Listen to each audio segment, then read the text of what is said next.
She walked barefoot through the city at night, carrying a baby in her arms. Blood trickled down her legs onto the stones. The guards saw her. No one stopped her. Because Saint Celiana Wolf was carrying her son to a place from which no hero below rank A had ever returned. To the forest of devourers. To feed the monsters. Now imagine what happened before that. An hour ago, the baby didn't cry. The midwife slaps him on the back. Once, twice, 3 times. Silence. The crystal of the source stands nearby and should flare up at the child's first breath. It does not flare up. The midwife presses her ear to the tiny chest and hears a heartbeat. It beats, steady, calm. But mana does not flow. The crystal remains a dark piece of stone. Cardinal Vesper Lind stands at the door in a golden mitre and white gloves. His eyes are like 2 nails driven into the wall. He utters a single word. Empty. The mother on the altar clutches the sheet until her knuckles turn white.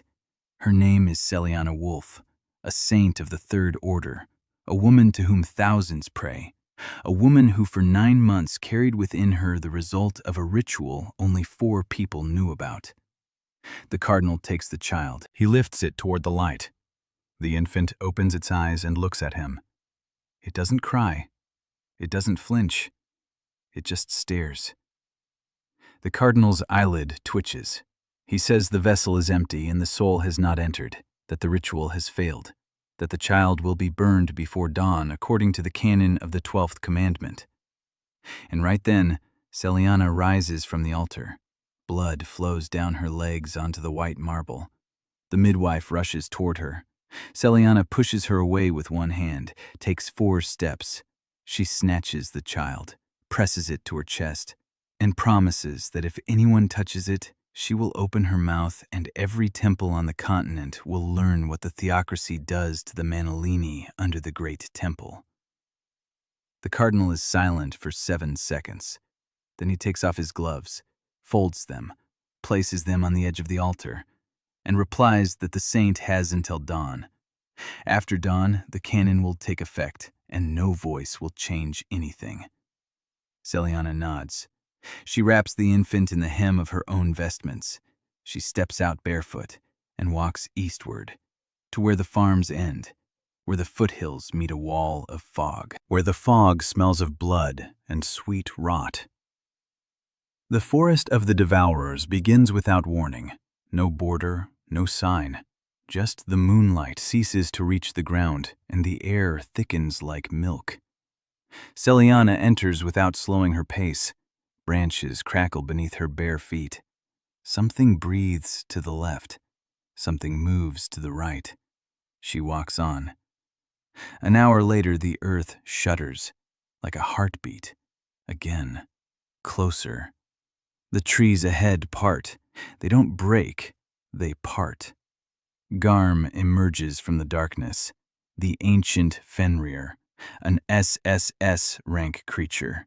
Its head at the level of the treetops, its eyes glow with a dim yellow light. Every step sinks into the ground up to his knees. 10 expeditions of heroes tried to reach him. 9 did not return. The 10th returned without their tongues. Celiana looks up into his eyes, and Garm lowers his head, sniffs the baby, sniffs the mother, and lies down. He simply lies down before her, like a beast that has recognized a master, a mother who has brought him a pup. Celiana places the child on the warm fur between his paws. The infant stirs. He makes a sound for the first time. Not a scream, not a cry. A quiet purr, like a kitten that has found a warm spot. Garm covers him with a paw. Claws as long as 2 human heights retract into the pads. Celiana drops to her knees. She kisses the baby on the forehead. She stands up, turns around, and walks away without looking back even. And Garm watches her go. And something in his 1,000-year-old eyes looks like a promise. By dawn, Celiana returns to the city. She enters the cardinal's chambers. She smiles. She pulls a dagger from her sleeve. She doesn't have time to strike. 4 inquisitors pin her against the door. The cardinal doesn't even turn away from the window. He says he knew, that the guards had reported her whereabouts, that the forest would do the same as fire, only slower. Celiana cackles at his back. She screams that he doesn't know the forest, that the forest doesn't kill children, the forest nurtures them. Officially, Saint Celiana Wolf perishes that night. The report states that a demon attacked the temple quarter. The body is never found. They erect a monument. They burn candles for 3 days. And no one knows that beneath the great temple, on the very lowest level where the mana line pulses like an open artery, a woman in chains sings a lullaby. That very same one, the one she didn't have time to finish singing to her son. 16 years pass. In the forest of devourers, on the warm side of an ancient god, a boy sleeps. He named himself Eris, because that was the sound of the first sound he remembered. And he took the surname Wolfgarm, because a mother must have a surname, and mother is Garm. Every morning he is awakened by a huge tongue the size of his body. It's wet, it smells of blood. He's used to it. The forest is his home, the trees are his walls, the beasts are his family. Liel, his sister, a 9-tailed fox, a werefox. She comes in the evenings and tells stories in human language, teaches him words. Home, food, mother, pain, joy. Garm teaches him other things, through touch, through scent, through the tremor of the earth beneath his paws. By the age of 6, Eris knows which roots are edible and which kill in 3 breaths. He knows that a manticore's liver gives strength if dried properly, but if you do it wrong, for 3 days you'll see things that aren't there. By 10, he prepares food for the ancient god. Garm eats from his hands and closes his eyes. By 12, Eris stitches up his first wound, his own. A wyvern rips open his ribs. He sits down. He takes out a bone needle, thread made from the tendon of a ghost deer, and he sews, without mana, without potions, without tears. By 16, he is the strangest creature in the forest. He looks like a man. He moves like a beast. He thinks like no one else. He breaks down any potion with a single touch and sees what it's made of. He prepares meat so that poison turns into medicine. He places his palm on a wounded beast and feels where it hurts, what it wants, and whom it loves. But he cannot light a candle with magic. He can't drink a single healing potion. His body rejects mana like water rejects oil. The heart of the void. He doesn't know that name. He just knows he's different. And he doesn't care. Because his mother loves him, and the rest doesn't matter. And so, on that morning when everything changes, Garm lifts his head and looks east. The fur under Eris's cheek tenses. That's what Garm does when he senses strangers. Eris sits up, sniffs the air. 6 scents: metal, sweat, fear, honey, leather, and something else.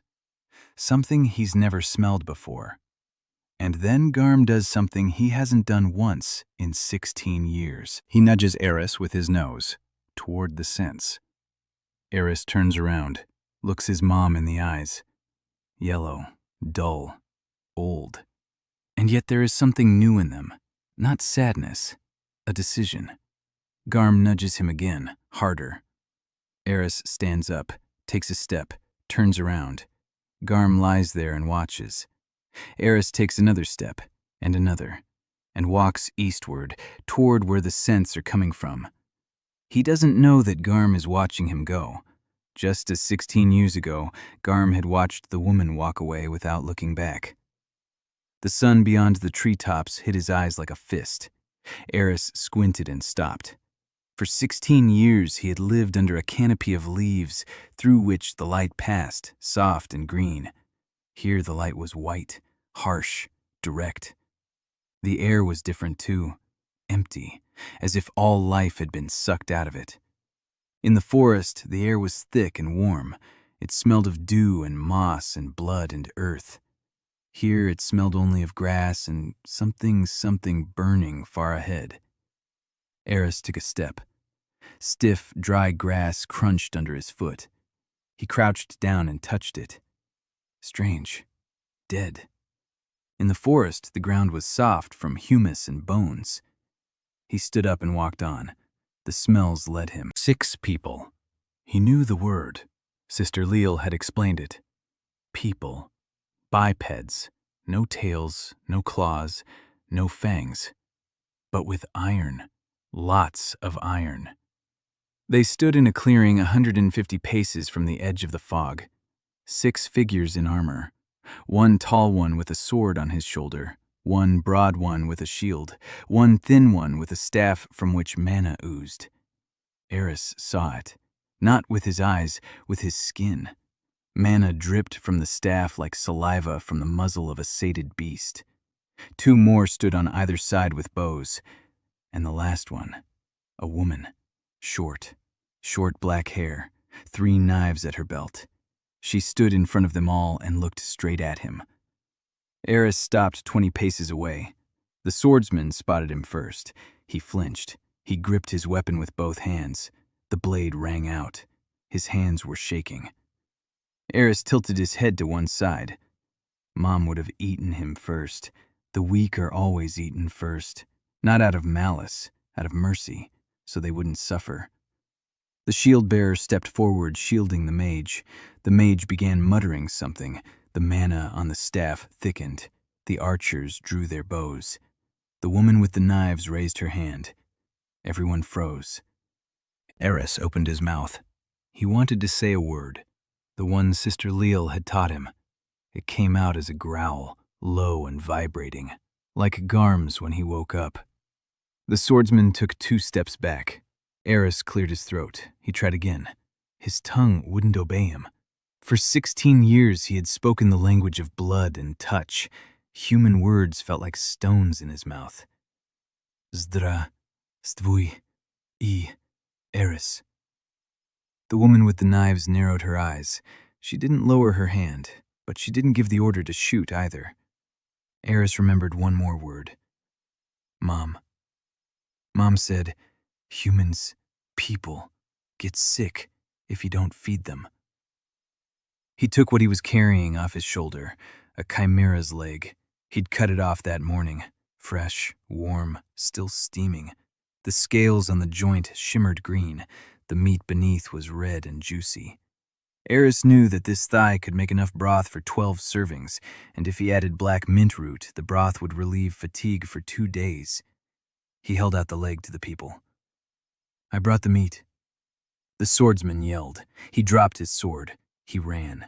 The shield-bearer held his shield in front of him and backed away as well. The mage stopped muttering and stared at the chimera's leg with wide eyes. One archer fired. The arrow veered 3 meters to the right. His hands were shaking too much. Eris looked at the arrow, then at the archer, then back at the arrow. A poor hunter. Sister Leal could hit a squirrel in the eye from 300 paces, with her teeth.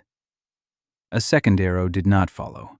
The woman with the knives said that something sharp. The archer lowered his bow. Eris stood with the chimera's leg held outstretched in his hands.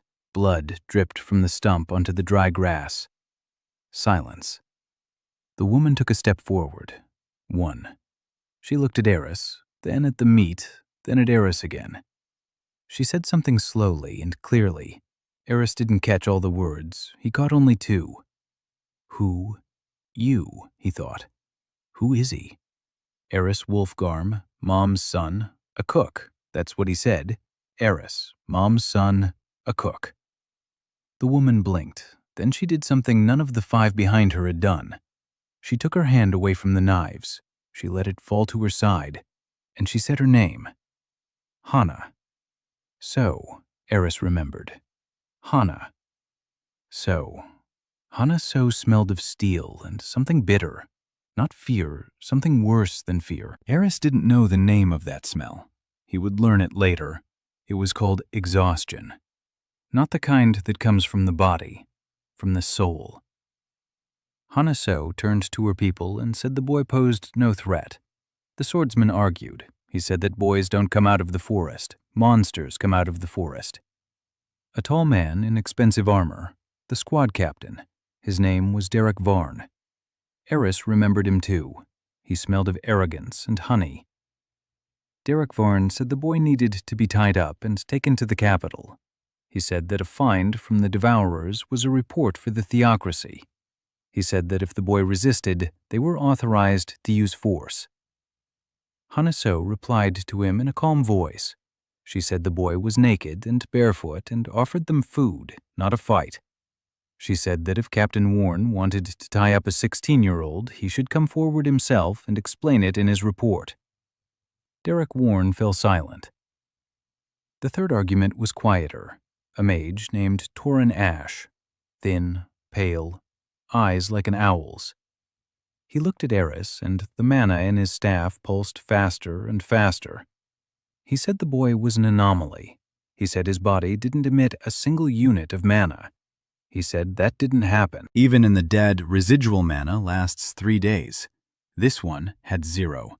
Absolute 0. Torin Ash wanted to investigate. His eyes spoke of it before his mouth could. Eris looked at him and sensed something familiar. It was the way a lynx looked at mice before tearing open their burrow. Not hunger, interest. Cold, calculating interest. Eris remembered that too. While they argued, he set the chimera's leg down on the grass, sat down beside it, pulled a bone knife from his belt, began to butcher it. His movements were quick and precise. 16 years of practice. The hide came off in one piece. He separated the muscles along the grain. He drained the joint fluid into a hollow in the nearby rock. He would come in handy, a good base for burn ointment. Hanaso approached and crouched down beside him. She watched in silence. Eris handed her a piece of thigh muscle, clean, dark red, smelling of blood and iron. "This is good meat," Eris said. "Strength. Here." He pointed to the fibers. Hanaso looked at the meat. She looked at Eris, and for the first time that day her expression changed. Not a smile, something short of a smile, a shadow of something she hadn't brought up from the depths in a long time. She said they would set up camp. She said the boy would go with them. She said no one would touch him or tie him up. Derek Varn objected. Hanaso looked at him so that he shut his mouth. S rank versus A rank. The argument lasted 3 seconds. Eris didn't understand what had happened, but he understood the result. They wouldn't eat him. They were taking him into the pack. A strange pack. It smells bad. It's afraid. They're arguing amongst themselves. But it's a pack. He stood up, gathered the butchered meat, followed them. Dead grass crunched under his feet. Behind him, the forest was silent. Somewhere deep within it, Garm lay in the same spot and listened as his son's footsteps grew fainter. He did not follow him. He knew the time had come. Liel, his sister, sat on a branch above him and was silent. 9 tails wrapped around the trunk. She looked at Garm. Garm closed his eyes. Liel jumped down from the branch and ran after the people, quietly, along the treetops. Mom had sent her to keep watch. They walked for 2 days toward the city. Eris memorized everything. The road was smooth and hard. Not a trail, nor an animal burrow. The stones were laid close together. He bent down and touched them. Cold, smooth, dead. Not a single beetle among them. In the forest, every stone was a home for someone. Here, the stones were empty. At a rest stop, Eris started a fire. Not with magic, with flint and tinder made of dried moss. A swordsman named Rold looked at him as if he were mad. Rold was the one whose sword rang with the tremor of his hands. He still kept a distance of 10 paces. Eris took out the chimera meat. He laid it out on a flat rock by the fire. He cut it into even pieces with a bone knife. He took 3 bundles of herbs from his belt pouch. He had gathered them that morning before setting out.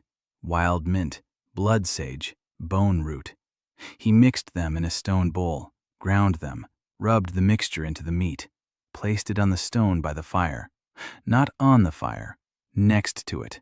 The difference was important.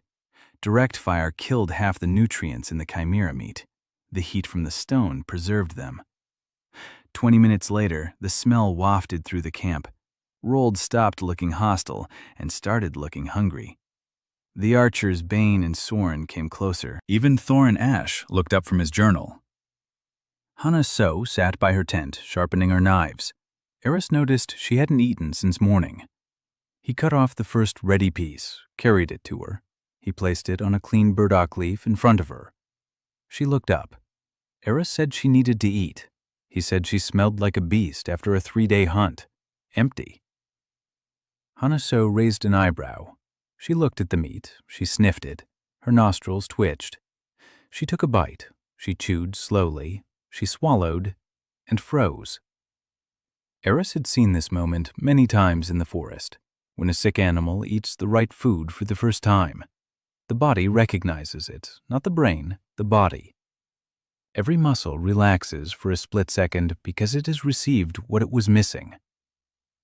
Hana So finished the piece. She said nothing, but her fingers stopped gripping the knife's handle. Eris returned to the fire and distributed the meat to the others. Everyone ate in silence. Derek Varn ate last, not because he didn't want to, because he didn't want to show that he wanted to. Pride smells like urine, sharp and senseless. By evening, on the second day, Eris saw Senkader. The city stood at the foot of the hill, a wall of gray stone, towers with flags. The gates were open. People were coming and going, lots of people. Eris stopped. So many smells at once, hundreds, thousands. Sweat, iron, bread, smoke, manure. Something sweet, something sour, something that made his eyes water. Hana So stopped beside him. She said this was a city. She said people lived here, lots of them. Eris asked why so many were together. Hana So thought for a moment. She replied that it was safer that way. Eris didn't understand. In the forest, the more animals in one place, the stronger the scent and the faster a predator arrives. Here it should be the opposite. A pack should be small and quiet. But he said nothing. At the gate, a guard looked at Eris, at his bare feet, at the bone knife on his belt, at the leather bandage that was his only clothing, at the dried blood on his hands and chest. One guard reached for his sword. Derek Varn showed his Heroes Guild badge. The guard stepped back, let them through. The city was even worse on the inside than it was on the outside. The streets were narrow, stone everywhere. A stifling smell trapped between the walls. People shied away from Eris. A mother pressed her child close and crossed to the other side. A merchant shut his stall. An old man spat. Eris watched them. He didn't understand. Hana So walked beside him. She led him into a building at the edge of the market. 2 floors, a sign with crossed swords, the guild headquarters. Inside it smelled of dust and ink and old sweat. Hana So sat him down on a bench, told him to wait, went upstairs. Eris sat and waited. He stared at the wall. Sheets with drawings hung on the wall, faces, numbers beneath the faces. He didn't know letters, but he understood numbers. Sister Leal had taught him to count. One sheet caught his attention, a drawing of a beast, a large one, with horns and scales. A number beneath the drawing, 50,000. Eris tilted his head. He knew this beast, a horned drakelid. It lived by the southern stream in the forest. Its liver was good for joint pain. The meat was tough, but if you soaked it in a sylph's blood for 2 days, it became tender. Why was its drawing hanging on the wall? Eris didn't know. Hana So returned. A woman was with her, a large woman with a red face. She smelled of soap and irritation. Hana So said this was Greta, and that Greta would take him to wash up and get dressed. Eris asked why. Hana So looked at him for a long time. Then she said that people wear clothes. Eris said that beasts don't wear them. Hana So said he wasn't a beast. Eris thought about it. He decided she was wrong, but he followed Greta because Hana So had asked him to. Greta led him into a room with a large wooden tub full of hot water. Eris touched the water. He jerked his hand back. It was hot. In the forest, he had washed in a stream, an icy one. Greta gestured for him to get in. Eris climbed in. The water enveloped him like Garm's warm paw. He froze. He closed his eyes. And for the first time in 2 days, his body relaxed completely. Greta began washing his hair. Eris growled with pleasure. Greta jumped back. He didn't understand why she was startled. An hour later, he was clean. His hair was gray-white, reaching his shoulders. It turned out they weren't dirty, but actually that color. His skin was tanned and scarred. A scar across his left shoulder, a wyvern. A scar on his right side, a bone bear. 3 thin scars on his back. Training with Sister Liel. Greta gave him clothes, pants made of coarse cloth, a shirt, boots.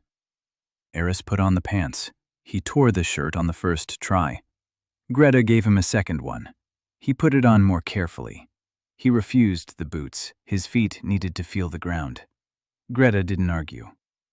Clean and dressed, A went out to the market. Hana So was waiting outside. She looked at him and made that little crease at the corner of her mouth, a sad one. Eris didn't know why. He asked. Hana So said he looked like an ordinary boy. Eris didn't understand what was so sad about that. They walked through the market. Hana So wanted to buy him shoes and a second set of clothes. Eris walked beside her, turning his head from side to side. Stalls, goods, people shouting, bargaining, exchanging metal discs for things. He stopped, pulled Hana by the sleeve, pointed. A woman stood at the herb stall, thin, a gray face. A girl of about 5 in her arms. The girl was wheezing. Every breath came with difficulty. Her chest rose and fell in jerks. A rasp, pale cheeks, lips tinged with blue. Eris knew that sound. Lung fungus. The spores burrow into the lung tissue and spread. 2 weeks without treatment, 3 days with the wrong treatment. The old woman behind the counter held out a vial of cloudy liquid to the mother. She spoke quickly and persuasively. A blood-purifying potion. A silver coin. The last one the mother had. Eris stepped forward. He took the vial from the old woman's hands. She started screaming. Eris didn't listen. He brought it to his nose. He sniffed it. He licked the stopper. A coppery taste in his mouth. A lie. Not just a bad potion. A fraud. He could see the ingredients through the skin of his fingers. Arachne dust. Cheap. Alcohol. Diluted. A drop of dye for color. Nothing healing. It would make the girl worse. Arachne dust dries out the lungs. With lung fungus, drying out the lungs is a death sentence within a day. Eris put the vial back. He turned to his mother. He spoke slowly, choosing his words. This isn't medicine. It will kill her. She needs a swamp dweller's liver, raw, with salt. The mother looked at him, at the barefoot boy with gray hair and scars on his hands. The old apothecary woman screamed that he was a charlatan and a savage and to get out. Eris didn't turn around. He looked at the girl. She looked at him. Her eyes were cloudy from the heat, but alive. Eris placed his hand on her chest. The girl flinched.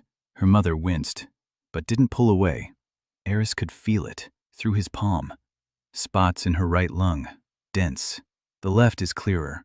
Her kidneys are working. Her liver is holding up. Her body is fighting. She needs help, not poison. He turned to Hana So. He said he needed a knife and a swamp dweller's liver and salt and fire. Hana So looked at him for 3 seconds. Then she nodded. 20 minutes later, Eris was sitting on the ground by the market fountain. The marshman's liver lay before him, fresh. Hana So had bought it from a hunter 2 rows over. Eris sliced the liver into thin strips, rubbed it with salt, placed it on a stone heated by the fire. Don't fry it, simmer it. 7 minutes, no more. Important. At the right temperature, the swamp monster's liver juice releases a substance that kills fungal spores from the inside. If overheated, the substance breaks down. If undercooked, It doesn't activate. Eris counted the seconds. People gathered around. They watched. They whispered. A barefoot boy was cooking a meal from a monster's entrails on a stone. 7 minutes later, he removed the strips. He mashed them into a paste. He added a drop of water. He held it out to the girl. The mother hesitated. Eris said that in 2 hours her daughter would be breathing evenly. He said that if he was wrong, Hana-so could kill him. He wasn't joking. In the forest, a mistake in feeding was paid for with one's life. That was fair. Hana-so didn't intervene. The mother looked at her daughter, at her blue lips, at her labored breathing. She nodded. The girl ate the porridge from the spoon. It was bitter. She grimaced, but she swallowed it. 20 minutes later, the wheezing grew quieter. An hour later, the girl was breathing through her nose. 2 hours later, she was sitting in her mother's arms, staring at Eris with wide eyes. Her cheeks had turned pink. Her lips had turned pink. The wheezing was gone. The mother was crying. She was kneeling, holding Eris's hands and crying. He didn't understand. He asked her to stop. He said he'd just fed the cub. That's what Mom did when the little ones got sick in the forest, that it was normal. But his mother cried even harder. Eris looked at Hana-so, helplessly. That crease at the corner of her mouth again, but different. Not sad. Something warm. Eris didn't know the word. By evening, the old apothecary was in chains. The guards found 17 counterfeit potions in her shop. 4 of them were poisons disguised as medicine. The whole neighborhood was talking about the boy who saved the girl at the market. That night, Eris couldn't sleep. The room in the Heroes Guild was small. 4 walls, a ceiling, a bed, a chair. Everything was dead. Stone and wood without the scent of life. In the forest, he had fallen asleep on Garm's side. The fur was warm. His mother's heartbeat rocked him like a wave. It was quiet here, unnaturally quiet. No wind, no crackling of branches, no distant howling. Eris sat down on the floor. He pressed his back against the wall. He closed his eyes. He tried to remember what his mother smelled like. Warm fur, blood, earth, an old bone. Something else, something he could never name. Sister Liel said it was called love. But love can't have a smell, or maybe it can. Someone was walking behind the wall. Light footsteps. 3 knives clinked softly with every step. Hana-so. She wasn't sleeping. She was pacing back and forth in her room. Eris stood up. He stepped out into the hallway. He knocked. Silence. Then the door opened. Hana-so stood in the doorway. Her hair was wet. Her eyes were red. She smelled the same as she did back in the clearing. Exhaustion. The kind that comes from the soul, not the body. Eris said she wasn't sleeping. Hana-so replied that it was none of his business. Eris thought. In the forest, when a beast couldn't sleep, one of the pack would lie down beside it. The warmth helped. He said he would sit by her door. Hana-so said it wasn't necessary. Eris sat by the door. Hana-so looked down at him. 5 seconds. Then she closed the door. Eris heard her walking around. Another 10 minutes. Then the footsteps stopped. The creak of the bed. Silence. Half an hour later, a steady, quiet sigh of a sleeping person came from behind the door. Eris stayed seated until dawn. In the morning, Hana-so opened the door and nearly stepped on him. She looked down. Eris looked up. She didn't say anything, but that crease at the corner of her lips was warm. Eris went downstairs first for breakfast. The guild's kitchen was large, dirty. The stove was smoking. The pots were covered in a greasy film. Eris looked at the cook. A fat man in a greasy apron. He was cutting bread. The knife was dull. The bread was crumbling. Eris walked over to the stove. He opened the door. He looked inside. The coals were arranged incorrectly. The heat was distributed unevenly. The left side of the stove was a third hotter than the right. He rearranged the coals. The cook started shouting that he wouldn't let a savage meddle in his kitchen. Derek Varn came down at the sound of the shouting. He saw Eris by the oven. His face turned sour. He said the boy was causing trouble. He said he would send a pigeon to the capital in the morning. The theocracy must know about the creature with 0 mana from the Devourer's forest. Hana So stood by the stairs and heard. She approached Derek Varn. She spoke quietly. Eris heard every word. Animal hearing. Hana So said that the boy was a witness in the case regarding the forest. She said that guild protocol required 3 weeks of observation before passing the information on to the theocracy. She said that if Varn sent the pigeon without following protocol, she would file a report of misconduct and he would be demoted. Derek Varn clenched his teeth, a grinding sound. Eris felt the anger radiating from him like heat from a furnace. But Varn left. 3 weeks. Hana So had 3 weeks. In the morning, Torin Ash arrived, with a notebook, with a quill, with eyes full of a hunger that had nothing to do with food. He asked Eris to hold out his hand. Eris did. Torin placed a small stone in his palm, blue, glowing, manalite. The stone went out instantly. The glow vanished like water into sand. 3 seconds later, the stone crumbled to dust. Torin stared at the dust. His hands trembled. He grabbed the quill and began scribbling in his notebook so fast that ink splattered. Eris brushed the dust off his palm. Nothing special. Any magical item in his hands did that. Garm had never explained why. It just was. Torin asked questions, many, quickly. From what age? All objects? What about potions, artifacts, living magic? Eris answered, patiently. He was used to curious people. Sister Liel asked a lot of questions too, except the fox didn't take notes or look at him like prey. By noon, Eris was tired of the questions. He went out to the market, alone. Hana So was busy with a report. Derek Varn had locked himself in his room and hadn't shown his face. Rold and the archers were drinking at the tavern. Eris walked through the market barefoot. People turned to look. They whispered. He was used to it. In the forest, small animals also shied away from him until they got used to him. At the southern edge of the market, he caught a scent. Blood. Fresh. Human. He turned. An alley between 2 houses. Narrow. Dark. At the end of the alley stood a man. Burly. Broad shoulders. A scar on his neck. He reeked of iron and someone else's pain. A boy lay on the ground beneath him, about 10 years old. His face was battered. Blood was running from his nose. His eyes were closed. A basket lay overturned nearby. Fruit was scattered across the mud. The big man kicked the basket. He said something. His voice was low and angry. Eris didn't catch all the words, but the smell of blood and the smell of fear coming from the boy were clearer than words. Eris stepped into the alley. The man turned around. He saw a barefoot teenager with gray hair. He smirked. He told him to get lost. Eris moved closer. He crouched down beside the boy. He placed a hand on the boy's chest. His ribs were intact. His nose was broken but clean. No concussion. He'd live. Eris lifted the boy up. The boy opened his eyes. He saw Eris. He was scared. Eris said everything was fine.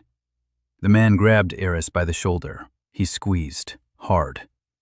Eris turned his head and looked at him. Just looked. In the forest, that look meant a warning. The final warning before a throat is slit. The man released his shoulder, slowly, his fingers unclenched on their own. He didn't understand why, but his body did. Something ancient in his blood. Something that remembers what the eyes of a predator at the top of the food chain look like. The man left, quickly, without looking back. Eris helped the boy to his feet. He picked up the basket, gathered the fruit, dirty but edible. The boy looked at him, holding his broken nose with his hand. Eris took a bundle of dry moss from his belt pouch, the kind that absorbs blood and disinfects. He pressed it to the boy's nose, told him to hold it. The boy nodded. Eris asked where his pack was. The boy didn't understand. Eris asked where his mother and father were. The boy replied that he didn't have any. Eris asked where he slept. The boy pointed to the alley. Here. Eris stood there silently. He looked at the alley, cold, wet, no roof, no warm place to rest, no mother to lay her head beside him. He took the boy by the hand, led him to the guild. Hana So met them at the entrance. She looked at the boy with the bruised face. She looked at Eris. Eris said the boy was alone. He said he needed food and warmth. He said that in the forest, lone cubs don't survive. Someone from the pack always takes them. Hana So closed her eyes for a second, opened them, and said she would feed him. The boy's name was Theo, 10 years old, no family, no mana, an empty vessel. The church had refused to take him in. The guild didn't take children. The city didn't notice him. Eris sat him down in the kitchen. He made broth from the remains of a chimera. Simple. Bones, roots, salt. Theo ate and cried. Eris didn't understand. He asked why he was crying if he was eating. Theo said it was hot. Eris touched the bowl. Normal temperature, not hot. Theo shook his head and said it wasn't the soup that was hot, that it was hot inside. Eris didn't understand, but he remembered. In the evening, Eris sat on the guild's roof. He looked at the sky. The stars here were smaller than in the forest, fainter, as if they'd been diluted too. Hana So climbed up after him. She sat down next to him. She was silent. Eris said there were many hungry people here, many lonely ones, many sick ones. He said that in the forest, Garm wouldn't let the hungry die on his territory. If someone was hungry, Garm would place a carcass before them.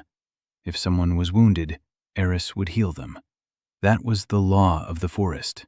Simple. You're on my territory, so you're mine. Hana So said that a city isn't a forest. Eris said he didn't see the difference. A pack is a pack. Territory is territory. A hungry person is a hungry person. Hana So turned toward him. Her eyes were wet. She quickly looked away. Eris noticed. He said nothing. He, too, was looking at the stars. Somewhere far to the east, under those same stars, Garm lay alone, for the first time in 16 years. His side was empty, and if anyone could have looked into the eyes of the 1,000-year-old god, they would have seen in them the same wetness that was in Hana So's eyes. 3 days after arriving in St. Cater, Eris realized that the people needed a kitchen, not that filthy room in the guild where a fat cook ruined the food with a dull knife. A real kitchen, a place where they could be fed. He told Hana So this in the morning while she ate the breakfast he'd prepared, mashed roots with berries and slices of dried meat. Hana So chewed slowly. She listened. Eris said that Theo wasn't the only one. He said there were dozens more hungry people wandering the city.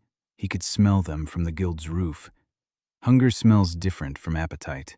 Hunger smells sour and empty, like a body that has begun to eat itself. Hana So set down her bowl. She said he couldn't feed the whole city. Eris said not the whole city, only those within his territory. Hana So asked what his territory was. Eris thought. He looked out the window at the street. He said that for now it stretched from this building to the end of the market. He'd expand it later.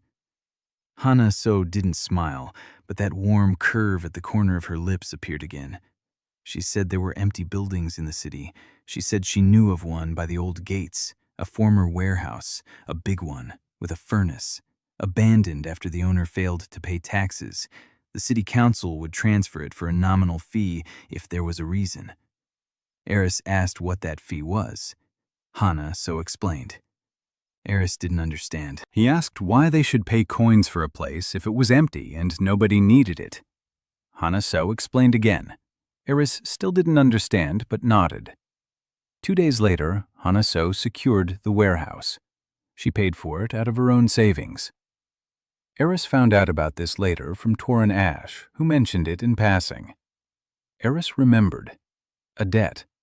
In the forest, debts were repaid with meat or help. He would repay it. The warehouse was large, stone walls, a wooden roof, a furnace at the far end. wide with 2 openings, long tables, benches, everything covered in dust and cobwebs. Eris stood in the doorway. He looked around. He closed his eyes, took a breath, opened them, and began to work. He cleaned for 3 days. Theo helped. The boy turned out to be quick and quiet. He didn't ask questions. He did what he was shown.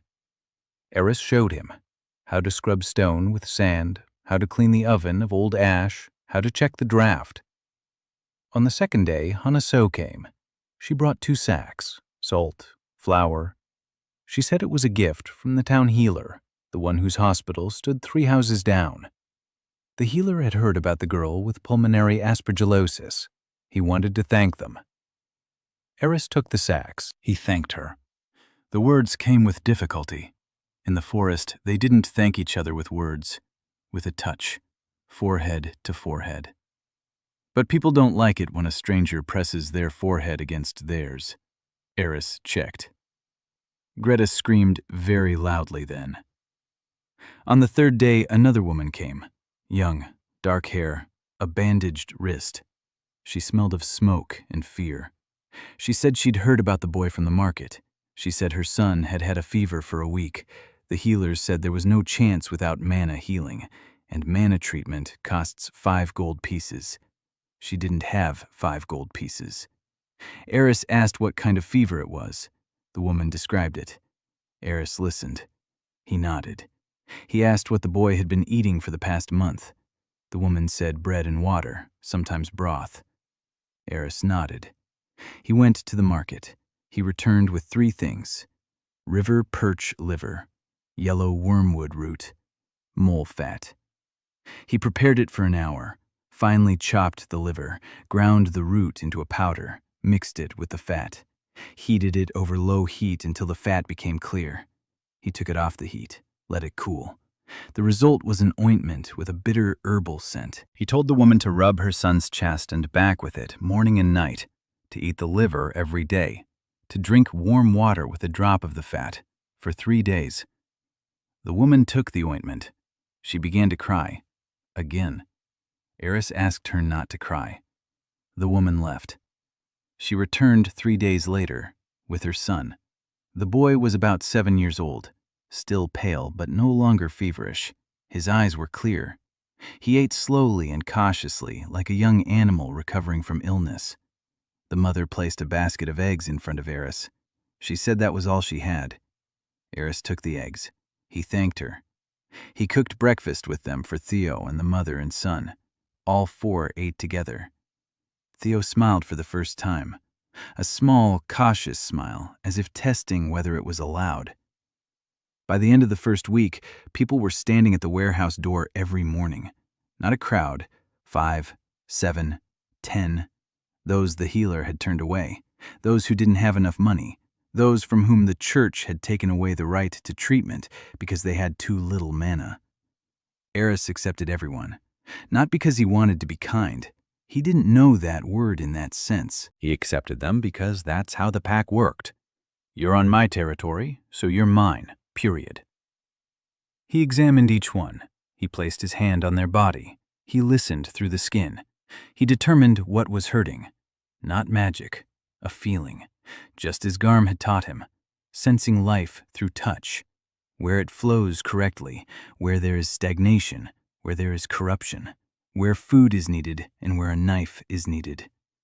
He healed. He wasn't successful with everyone. He couldn't save the old man with bone rot. Too late. The bones were already crumbling from the inside. Eris sat down next to him, said he couldn't fix it, said he could make it so it wouldn't hurt. The old man nodded. Eris prepared a decoction from the bark of a gray ash tree, a painkiller. It doesn't cure the cause, it silences the body's cry. The old man drank it. He sighed. Pain-free for the first time in a month. He fell asleep on the bench. Eris sat beside him. He watched him breathe. Theo came over and asked why Eris hadn't left. Eris said that his mother taught him to sit beside those who are leaving, so they would know they weren't alone. Theo sat down beside him, silently. The old man died by evening, quietly, in his sleep. Eris wrapped him in a clean cloth, carried him to the funeral home, paid with the money the mourning patient had left, returned. He washed the bench. He made dinner. Torin Ash came every day. He took notes, everything, every treatment, every prescription, every movement. Eris didn't stop him. In the forest, the crows watched and memorized too. It's not dangerous until they start stealing. But Torin wasn't just taking notes. He was sending copies of the records. Eris could taste the lie like a coppery aftertaste. Every time Torin said the records were only for the guild's report, the aftertaste returned. He was lying. Eris didn't know who he was sending them to. Not yet, anyway. Derek Varn was waiting. 3 weeks of paperwork dragged on like a noose for him.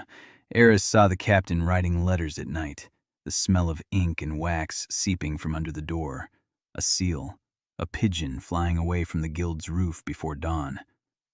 Hana So knew. Eris could see it on her face. She knew and was waiting, too, preparing for something. Every evening she checked her knives. Every morning she went out into the city and returned with new acquaintances, merchants, guards, hunters. She was weaving a net, not from threads, from people. Eris understood. Mom did the same thing. When a foreign predator approached Garm's territory, he didn't pounce first. He waited, and he gathered a pack. By the end of the second week, Eris had hung a sign above the warehouse entrance. Theo had carved the letters, crooked, not all of them straight, but legible. The Empty Vessel Kitchen. Hana So stood below and looked at the sign. Eris stood beside her. He said that he was the empty vessel. He said that the church called those without mana that. He said that an empty vessel could be filled, not with mana, with food. Hana So was silent. Then she said it was a provocation, that the theocracy would see the name and come. Eris said let them come. He would feed them. Hana So looked at him long and hard, as if seeing him for the first time. Then she said he was the most dangerous person she had ever met. Eris didn't understand why. He just wanted to feed the hungry. That evening he cooked soup.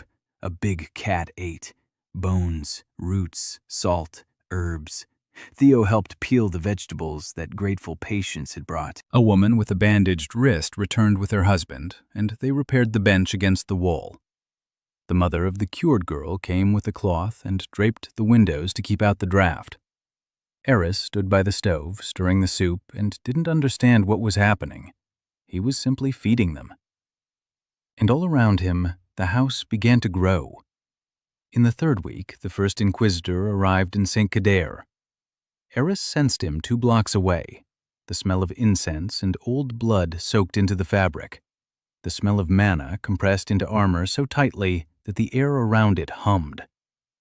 And one more smell, that very same coppery aftertaste, lies. The inquisitor introduced himself as Brother Corvin, short, thin, smiling. He came to the market disguised as a pilgrim, a white cloak without insignia, a simple staff. But Eris saw the mana in it just as he saw the ingredients in a potion. The staff was a weapon, 4 layers of spells woven into the wood. The first layer was a shield, the second a strike, the third subjugation of the will. Eris couldn't make out the fourth, something related to fire, profound, ancient. Eris stood at the entrance to the kitchen, cleaning fish. He watched as the inquisitor walked through the market, stopping, talking to the merchants, smiling, buying an apple, taking a bite. Every movement soft and deliberate, like a fox that enters a chicken coop not through the door, but through the roof. Theo sat nearby and peeled potatoes. Eris told him not to go out today. Theo looked at him, nodded, didn't ask why. The boy was a quick learner. By noon, Brother Corvin had reached the kitchen. He stood at the entrance. He examined the sign, read it aloud. The Empty Vessel Kitchen. He smiled. He entered. Eris was standing by the stove. Between them were 3 tables and 12 benches. 4 patients sat against the far wall. A mother and her daughter, an old man with bad knees, a young apprentice with burned hands. Corvin looked at them. then at Eris. He said he'd heard about a good boy who feeds the poor. He said the church welcomes charity. He said he'd like to know more. A coppery taste after every sentence, every word a lie. Not in content, in intent. He was saying the right things for the wrong reason. Eris wiped his hands on a rag. He walked over to the cauldron. He ladled a bowl of soup. He set it before Corvin. He said that a guest must eat. The road had been long. Corvin looked at the soup. For a moment, his smile wavered.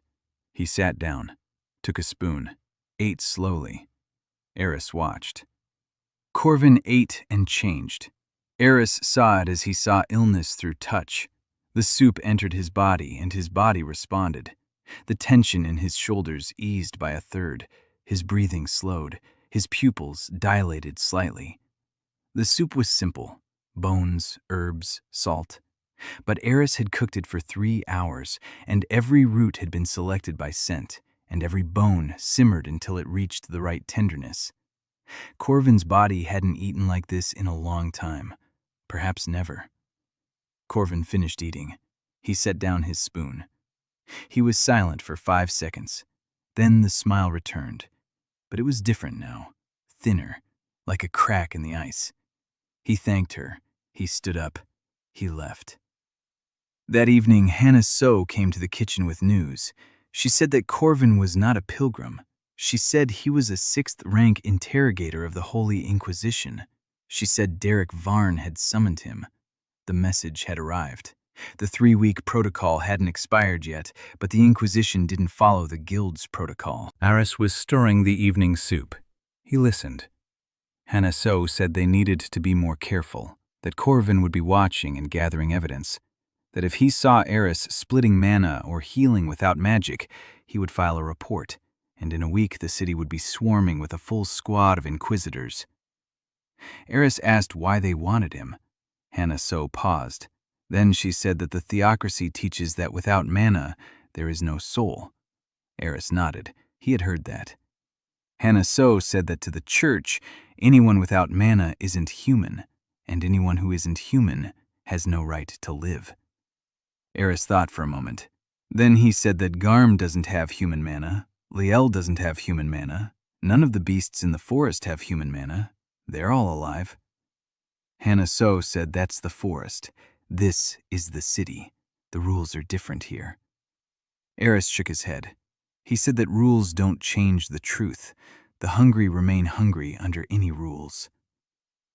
The next day, Eris did what Hannah So had asked him not to do. A blacksmith came to him, a big man, hands like 2 ham hocks. His left hand didn't work. It hung limply by his side. 3 months ago, an anvil had fallen on it. A healer set the bones for 2 gold coins. Mana had healed the fracture, but the arm wouldn't move. The blacksmith could no longer work.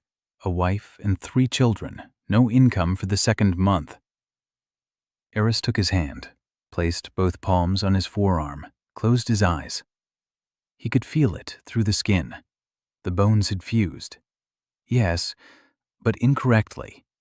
The healer had been in a hurry, or didn't know what he was doing, or he didn't care. 2 bones in the forearm had fused out of alignment. The radius was blocking the channel through which the tendons ran to the fingers.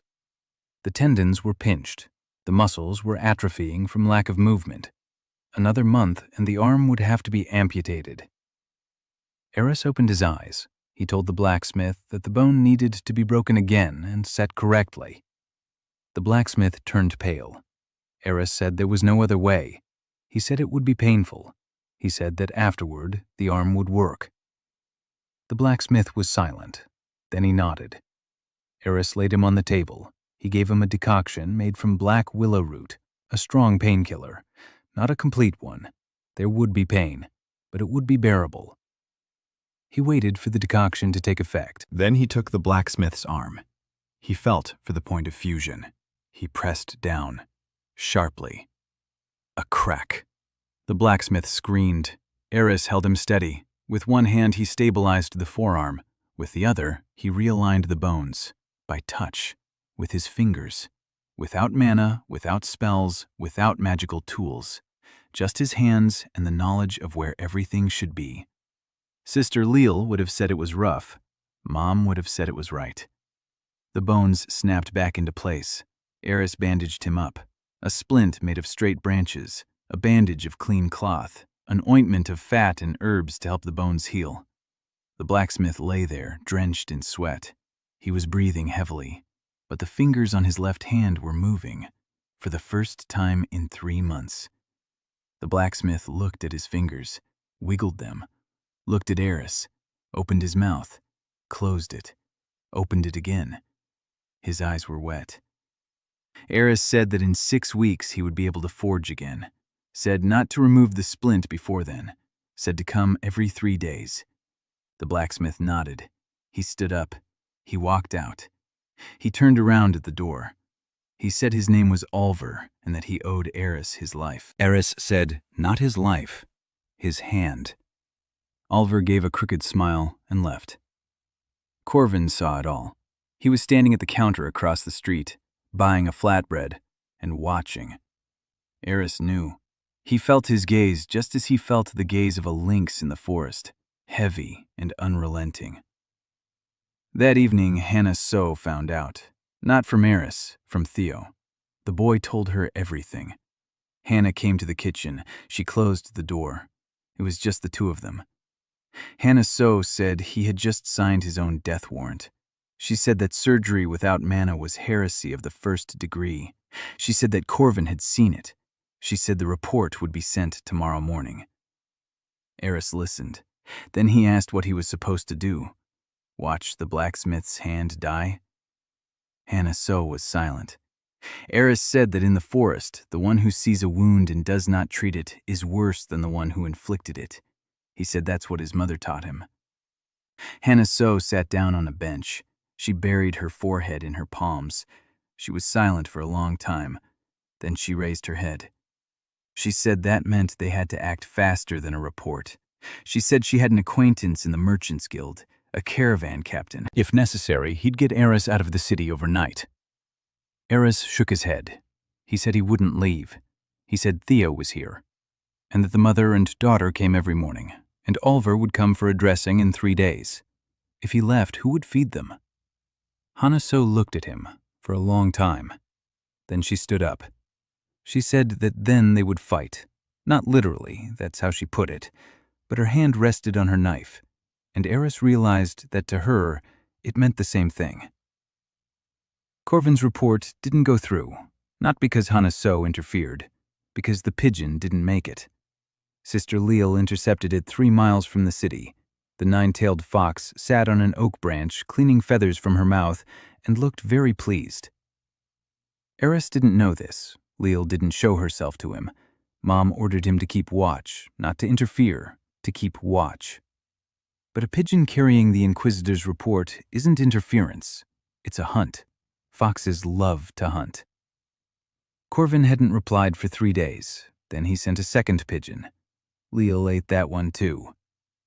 On the 4th day, Corvin grew nervous. Eris could sense it by the smell. The incense and blood were still there, but now there was a sour sweat mixed in. Irritation. Doubt. Corvin was used to the system working. The pigeon flies away. The answer, the order is carried out. When the system fails to respond, the man of the system is lost. Eris watched him with interest, just as he had watched the ants in the forest when he broke a path between the anthills with a stick. The ants ran in circles, then they built a new path. Corvin ran in circles but hadn't built a new path yet. Meanwhile, the empty vessel's kitchen was growing, not the building, what was inside. More people came every day. Eris didn't call them, they came on their own. First the sick, then the hungry, then simply those who had nowhere else to go. An old woman who had outlived all her children and sat in an empty house until a neighbor brought her here. Young apprentices beaten by their masters and with nowhere to complain. A soldier without a leg who had been discharged from the garrison and forgotten. Eris fed them all, equally. Soup made from bones and roots, bread, if there was any, meat when he managed to buy or barter for it. He didn't ask their names. He didn't ask their stories. He set down a bowl. He sat down across from them. He waited until they had eaten. If someone was wounded, he treated them. If someone was healthy, he gave them work. Cleaning, washing, chopping, kneading.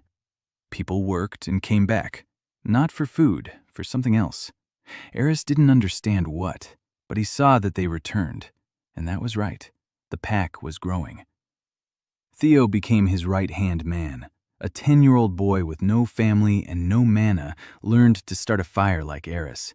He learned to distinguish the root of yellow wormwood from the poisonous root of pale wormwood by smell, not by color. Because color deceives, but smell does not. Eris taught him as his mother had taught him, through action. Show me, repeat. Wrong, show me again, repeat. Correct, next step. Theo caught on, quickly, eagerly, like a puppy who realized that knowledge is food too. On the 5th day after Corvin's arrival, something happened that Eris hadn't expected. A girl came to the kitchen, red-haired, freckled, skinny to the point of transparency. Her clothes were gray and torn, a former nun's habit altered into a traveling cloak. She smelled of smoke and rain and something bitter. Not lies, grief. She stood at the door and looked at the sign, the empty vessel kitchen. Her lips moved. She was reading, rereading. Eris stepped out. She flinched. Then she looked at him. Green eyes, wet, red at the edges. She wasn't crying, but she was on the verge. Eris said she was hungry. It wasn't a question. He could see. She nodded. He stepped aside. She went in. He set a bowl in front of her. She ate, quickly. Her hands were shaking. The spoon clattered against the edge of the bowl. Eris waited. She finished. She put down the spoon, and then she spoke. Her name was Amber Grace, 17 years old, a novice of the great temple of theocracy, a former novice. She had run away 3 weeks ago, walked, ate whatever she could find, slept in ditches. She ran because she had seen. Eris listened. Amber spoke incoherently, jumped from one thought to another. She'd go back, but the gist was simple and terrifying. In the basement of the great temple there was a hall, stone, cold. Children were brought there, those whose source crystals showed 0, the empty ones. Amber thought they were being sent to a shelter, that's what the older sisters said, an orphanage on the South Shore, a warm house, kind caregivers. Amber believed it. She believed it for 3 years. Until one day she got lost in the lower corridors and found a door she wasn't supposed to find. Behind the door was not an orphanage. Behind the door were cages. Small, iron. Children sat in the cages. Those very ones, empty vessels. Not all of them. Some were already gone. Amber didn't know where they'd gone, but she saw the instruments on the table, and the stains on the floor, and the smell. That smell. She fell silent. Eris was silent too. Then he asked what she'd done. Amber said she'd run. First to her older sister, Martha. She listened, turned pale, told her to keep quiet. The next day, Sister Martha was transferred to a distant convent. Amber understood, packed her things at night, escaped through the wall. Ran. Here. Because she'd heard of a place where they feed the empty ones. Eris looked at her. She was trembling, not from the cold, from what she had said out loud. Eris stood up. He walked over to her. She flinched. He stopped. Then he slowly placed his hand on the top of her head, just like Mom used to put her paw on his head when he was afraid of thunderstorms. Heavy and warm. Amber froze. Then her shoulders slumped, and she began to cry, quietly, for a long time. Eris stood there, keeping his hand there. He didn't take it away. Theo sat in the corner and watched. He, too, was an empty vessel. He understood. That evening, Eris told Hana so. She listened in silence. Her face was stony. Only the knives at her belt jingled softly as her body tensed. When Eris finished, Hana so stood up and left the room. Eris heard her strike the wall in the hallway. once with her knuckles. Then silence. Then she returned. She sat down. Her hands were bloody at the knuckles. She said she knew. Not the details, but rumors had been circulating for a long time. The So clan had been destroyed by the theocracy 20 years ago, officially for heresy, in reality because the clan was sheltering the voidless. Her family, her younger brother, the one she'd brought on a raid when she was 18. He didn't die from a monster. He died from an inquisitor's arrow in the back while trying to carry a manaless girl out of the temple's basement. Hana So never talked about it to anyone. Eris sat and listened. Then he stood up, went out to the kitchen. 20 minutes later, he returned with 2 bowls. Soup. He placed one in front of Hana So, the second in front of Amber. He sat between them, said they needed to eat. That grief doesn't go away from hunger, but it goes away more easily when the body is full. The 3 of them ate, in silence. Theo brought a 4th bowl for himself. He sat down next to them. 4 people at one table. Soup made from bones and roots. Silence. Outside the wall, Corvin walked down the street looking for pigeons. A month after Eris's arrival in St. Kader, Corvin found another way to contact the theocracy. Not a pigeon, a courier. A living man on a fast horse via the northern route. Sister Leal could intercept a pigeon, but could not intercept an armed rider without drawing attention. The courier was gone. Hana So found out 2 days later from her contact at the northern outpost. She came to the kitchen in the evening. Her face was calm. Her voice was steady. But the 3 knives at her belt were freshly sharpened. She said they had 2 weeks, maybe 3. The courier had a week to reach the capital. The Inquisition had a week to make a decision. Another week for the return trip. 3 weeks. After that, not just one investigator, but a squad would arrive in St. Kader. Eris stirred his soup. He listened. He asked what would happen when the squad arrived. Hana So spoke plainly. They'll arrest us, take us away, or burn us. It depends on the order.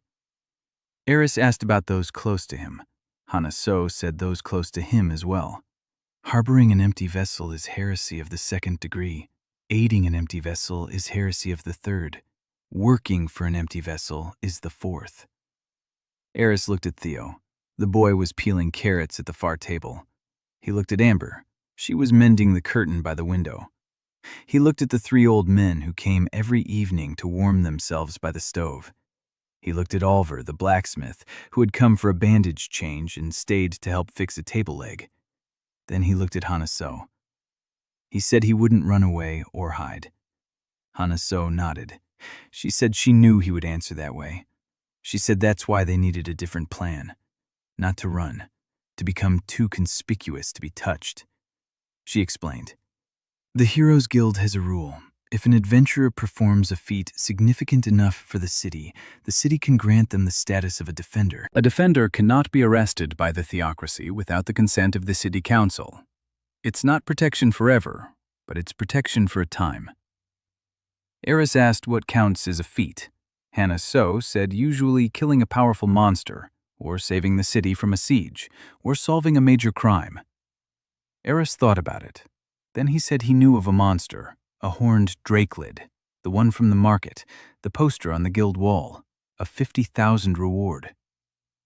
Hana So shook her head. She said the horned drakelid was an A rank. Ranked heroes haven't been able to find it for 5 months. It's terrorizing the farms south of the city. 3 caravans have been destroyed. Eris said he knew the horned drakelid. He said they used to hang out in the forest by the southern stream. He said their livers help with joint pain, and that he knew how to lure them. Hana So looked at him. Eris said the horned drakelid was a male. It was mating season. The male is looking for a female. If you mix the female's gland with mountain rose ash just right and leave it in the wind, the male will come on his own. No need to search, just wait. Hana So asked where to get the female's gland. Eris said he had some, in the bag he'd brought out of the forest, dried. He'd been drying glands to stock up for ointments. Hana So was silent for 10 seconds. Then she said he was crazy. Then she said it might work. They set out the next morning. Eris, Hannah So, Ulver the blacksmith. His arm was still in a splint, but he insisted, said he had to. Eris didn't argue. A debt is a debt. Torin Ash tagged along behind them, with a notebook. Eris didn't stop him. Let the crows fly. Derek Varn stayed in town. Hannah So ordered him to guard the kitchen. Varn argued. Hannah So looked at him. Varn fell silent. On the southern farms, they saw the destruction. Fences were broken. Fields were trampled. Livestock was torn apart. 3 houses were roofless. A farmer showed them the tracks, huge, 3-toed, deep. Eris crouched by a track. He touched the ground. He sniffed. He nodded. A male, young, 3 years old, angry because he's lonely, in season but without a mate. When a male stag can't find a female, he destroys everything around him, not out of anger, out of pain. His body is on fire. His glands are swollen. Every step is agony. Eris knew this. He pitied the beast, but the farmers couldn't wait for the season to pass. Eris found a clearing to the south, open. Wind from the west. Good. He took a dried gland out of his bag, small, fist-sized, brown. It smelled even through the dryness. He ground it in a mortar, mixed it with the ashes of a mountain rose he'd found by the road, poured it onto a rock. The wind caught the scent and carried it south. They waited 4 hours. Hannah So sat in a tree, Ulver behind a boulder. Torin was scribbling something in a notebook. Eris sat on the ground in the middle of the clearing, alone, exposed. Hannah So told him to take cover. Eris shook his head. He said the beast must see the one who calls. Otherwise it won't come near. It'll think it's a trap. The stag came at sunset. The ground trembled. The trees on the southern side of the clearing parted. They didn't break. He was too big to break them. He pushed the trunks apart with his body. 3 meters at the withers, antlers with a span of 5 meters, green scales with brown spots, eyes red from pain and hormones, mouth slightly open, breathing heavily, steam from his nostrils. Eris stood up, slowly. The stag saw him, stopped, nostrils flared, the scent of a gland, the scent of a human, the scent of something else, the forest. The stag shook his head, his antlers sliced through the air. A warning. Eris didn't move.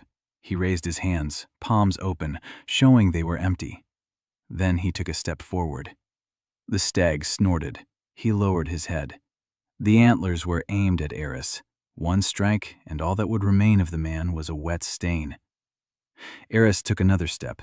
He placed his hand on the stag's muzzle, between the nostrils, where the scales were thinner, where the skin was hot and damp. The stag froze. Eris closed his eyes. Through his palm, he could feel it. Pain. A lot of pain. His glands were swollen. His body temperature was 4 degrees above normal. His joints were inflamed from endless running. 3 ribs were cracked. He had been lashing out at trees in desperation. Eris opened his eyes. He looked at the stag. He spoke to him quietly, in a language that has no name among humans, not with words, through his hand, through the warmth of his palm, through the rhythm of his own heart. He said he knew what hurt. He said he would help. The stag stood there, unmoving, only breathing, heavily, rapidly. Eris reached into his bag with his other hand. He took out a small bottle, an ointment he had prepared that morning. Marsh fat, gray ash bark, powder from the shed antlers of last year's stag. He opened the bottle, applied the ointment to his palm, ran it down the beast's muzzle, toward the neck, toward the throat, where the glands are. He rubbed it in. The stag twitched, then froze, then slowly sank to its knees, then lay down, in the clearing, in front of Eris. A 3-meter-tall, level A monster lay on its side, breathing heavily, while the mannerless boy rubbed the ointment into its neck. 10 minutes later, its breathing evened out. The temperature began to drop. Eris could feel it through his palm. The glands were shrinking, The pain was fading. The horned beast closed its eyes. Hamma. So sat in a tree with her mouth agape. Olver, behind a boulder, had forgotten to breathe. Torin Ash was spilling ink onto the page and didn't notice. Eris sat down next to the stag. He laid his head on the stag's side. The scales were warm and rough. Not Garm's fur, but alive, too. Breathing, too. He sat like that until the stag fell asleep. Then he stood up. He turned to the others. He said the horned beast would no longer attack the farms. The season was over. The pain was gone. It would head for the mountains by morning. Hana So climbed down from the tree. She approached. She looked at the sleeping monster, then at Eris. She asked what she should write in the report. Eris didn't understand the question. Hana So said that according to protocol, they had to kill the monster, bring back its head, receive the reward and the title. Eris looked at the horned beast, then at Hana So. He said he wouldn't kill it. Hana So said that without proof, there would be no title of defender. There would be no protection from the Inquisition. Eris was silent. Then he said he would find another way. Hana So sighed, that crease at the corner of her mouth, neither sad nor warm, just tired. They returned to the city without the horned beast's head, but with the story that Olver had told at the market by morning, and which, by evening, the whole of St. Kader knew. The boy from the forest had subdued the Drakelid horned beast with his bare hands, without a sword, without magic, without blood. He placed his hand on its snout, and the beast lay down. Fame was a strange thing. Eris didn't understand it. He had simply helped a sick beast, just as he had helped hundreds of times in the forest. But the people in the city spoke of him as if he had accomplished something impossible. New faces flocked to the empty vessel kitchen, not just the hungry and the sick. Hunters, guards, merchants. They came to look, to stand at the entrance, to sniff the soup. Some came inside, sat down, ate, remained silent, left. They returned. Eris fed everyone, no exceptions. 2 days after returning from the clearing, Liel Erwin came to him. Not the fox sister, the other Liel, a human, a girl, the Count's daughter. Eris had heard of her before he saw her. Torin Ash had told him. In the band of heroes that had found Eris, there were 6 of them. Hana So, Derek Varn, Torin Ash, Rold, Bane, Soren. But the squad had a guarantor, a representative of the nobility, Liel Erwin. She didn't go to the edge of the forest. She stayed in St. Cadre. She waited at the inn. She sent reports to her father. Now she stood at the door to the kitchen and looked at Eris the way people look at the mud on the sole of a new boot. White hair down to her waist, blue eyes, an expensive dress. Mana flowed from her like heat from a stove. Eris could feel it. A lot of mana. Level A, pure, radiant. But something was wrong inside. Like a grain that's beautiful on the outside but has a wormhole. Pain. Hidden so deep that Liel herself probably didn't feel it. But Eris could feel it. From 3 meters away. Without touching her. Just by the way she held her hands. Her right hand pressed against her hip. The left one slightly forward. A defensive posture. Someone had hit her. Not today. A long time ago. Her body remembered and hadn't forgotten. Liel walked in. She looked around the room. Tables, benches, a pot on the stove. Theo peeling vegetables in the corner. Amber mending a curtain. Her lips twisted. She said this was the place everyone in town was talking about. She said she'd expected more. Eris set a bowl in front of her. Liel looked at the soup. She looked at Eris. She said she didn't eat from the communal pot. Eris didn't take the bowl away. Liel sat down, not because she wanted to eat, because he was standing there watching and not taking the bowl away, and she felt awkward. She picked up the spoon with 2 fingers, as if the spoon were poisonous. She tasted it. She swallowed. She froze. Eris saw the same moment. The body recognizes. Her shoulders dropped. Her fingers relaxed. She gripped the spoon normally. She ate in silence, down to the last drop. Then she looked at the empty bowl, then at Eris. Something in her eyes had changed. Not much, just a fraction, as if the ice had cracked but not broken. She asked what was in the soup. Eris listed the ingredients: bones of a ghost deer, white mint root, a stalk of silver garlic, water from a mountain stream, salt. Liel said that was impossible, that the ghost deer lived only in the Devourer's forest, that white mint root didn't grow south of the mountain range. Eris nodded, said he'd brought it with him. Liel asked how. Eris showed her his bag. A worn leather bag made from the hide of some beast. Inside were 24 pouches filled with dried herbs, bones, and powders.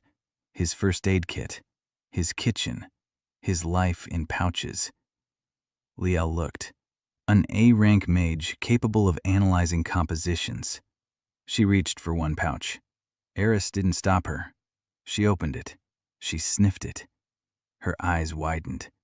She said it was moonflower pollen. That 1 gram was worth 10 gold pieces. That there were about 30 grams in the pouch. Eris shrugged. He said that moonflowers grow under his mom's tail, lots of them. Liel stared at him. Eris didn't realize he'd said something funny. Liel closed the pouch, put it back, stood up, said she'd come back tomorrow, and she left. Eris looked at Amber. Amber shrugged. Liel came tomorrow, and the day after, and on the 3rd day.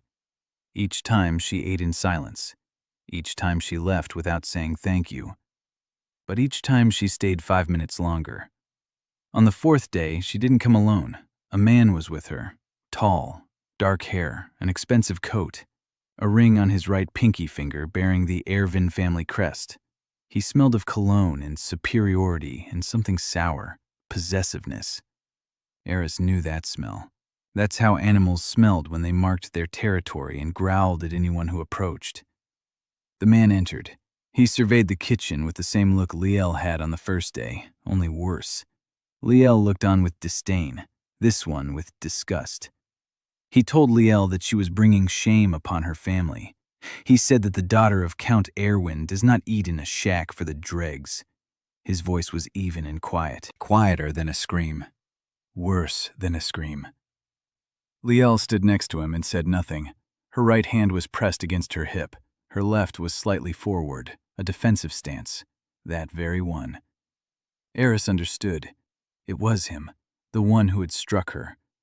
The man turned to Eris, looked down at him, said that before him stood Liel Erwin's fiancé, Lord Caden of the House First. He said that if the mannerless savage fed his bride skull soup one more time, he would regret it. Eris listened, a coppery taste, every word steeped in it. But not a lie. Worse, a threat the man intended to carry out. Eris looked at Liel. She was staring at the floor. Then he looked at Caden. Then he did what he had done in the forest when a foreign male entered Garm's territory and behaved loudly. He stepped forward, close, right up against him. He looked Caden in the eyes, without blinking. Caden was a head taller, but that didn't matter. Eris spoke quietly and slowly. She was eating. That meant she was hungry. The hungry are fed on my territory. If you don't like it, leave. If you touch her, come back and I'll explain why you shouldn't hit those who are weaker. Caden turned pale, not from the words, from the eyes. He saw in Eris's eyes the same thing that man in the alley had seen. Something ancient, something that knows how to slit a throat and doesn't consider it anything special. Caden turned around. He walked out, without looking back. Liel stood by the table. She was looking at Eris. Her hands weren't in a defensive stance, for the first time. They hung loosely at her sides. Eris set a bowl in front of her. She sat down. She ate. Slowly this time. Not because she was being picky, because she didn't want to rush. When she finished, she looked up. They were wet. She said quietly that the soup was delicious. Eris nodded. Delicious. It's always delicious, because it's made for someone. That night, Eris heard Amber pray for the first time, quietly, in the corner of the kitchen, on her knees, hands clasped, eyes closed, words he couldn't understand. Church words, old words. Eris sat nearby and listened. When she finished, he asked who she was talking to. Amber said God. Eris asked which one. Amber fell silent. Then she said she didn't know anymore. She used to know. Now she didn't. Eris thought for a moment.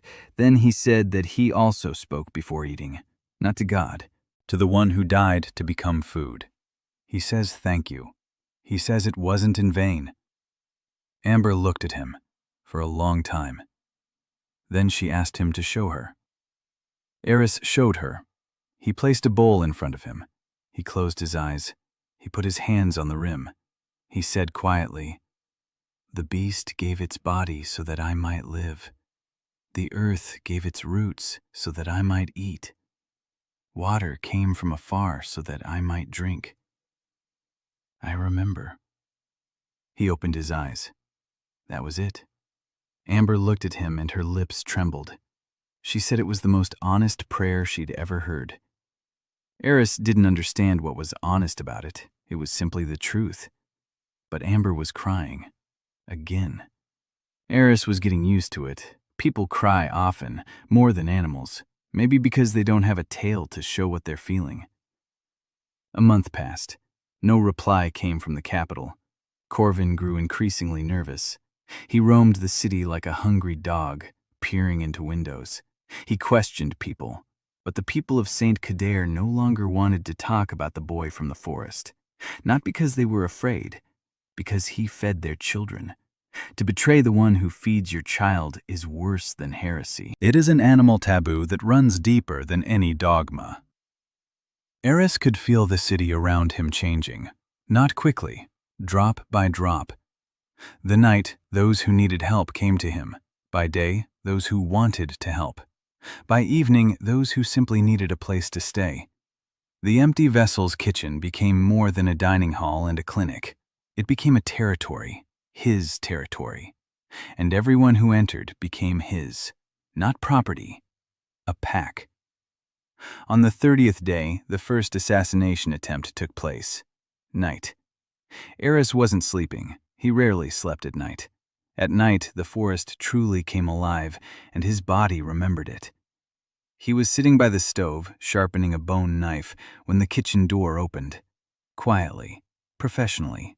The hinges didn't creak. That meant they'd been oiled beforehand. Eris didn't turn around. He knew there was a person behind him. One. A man, of average height, leather clothing, smelling of poison, sweat, and old pain. A mercenary. Eris continued sharpening the knife. The mercenary stood in the doorway. 3 seconds. 5. 7. He was waiting for the victim to turn around, or fall asleep, or leave his back exposed.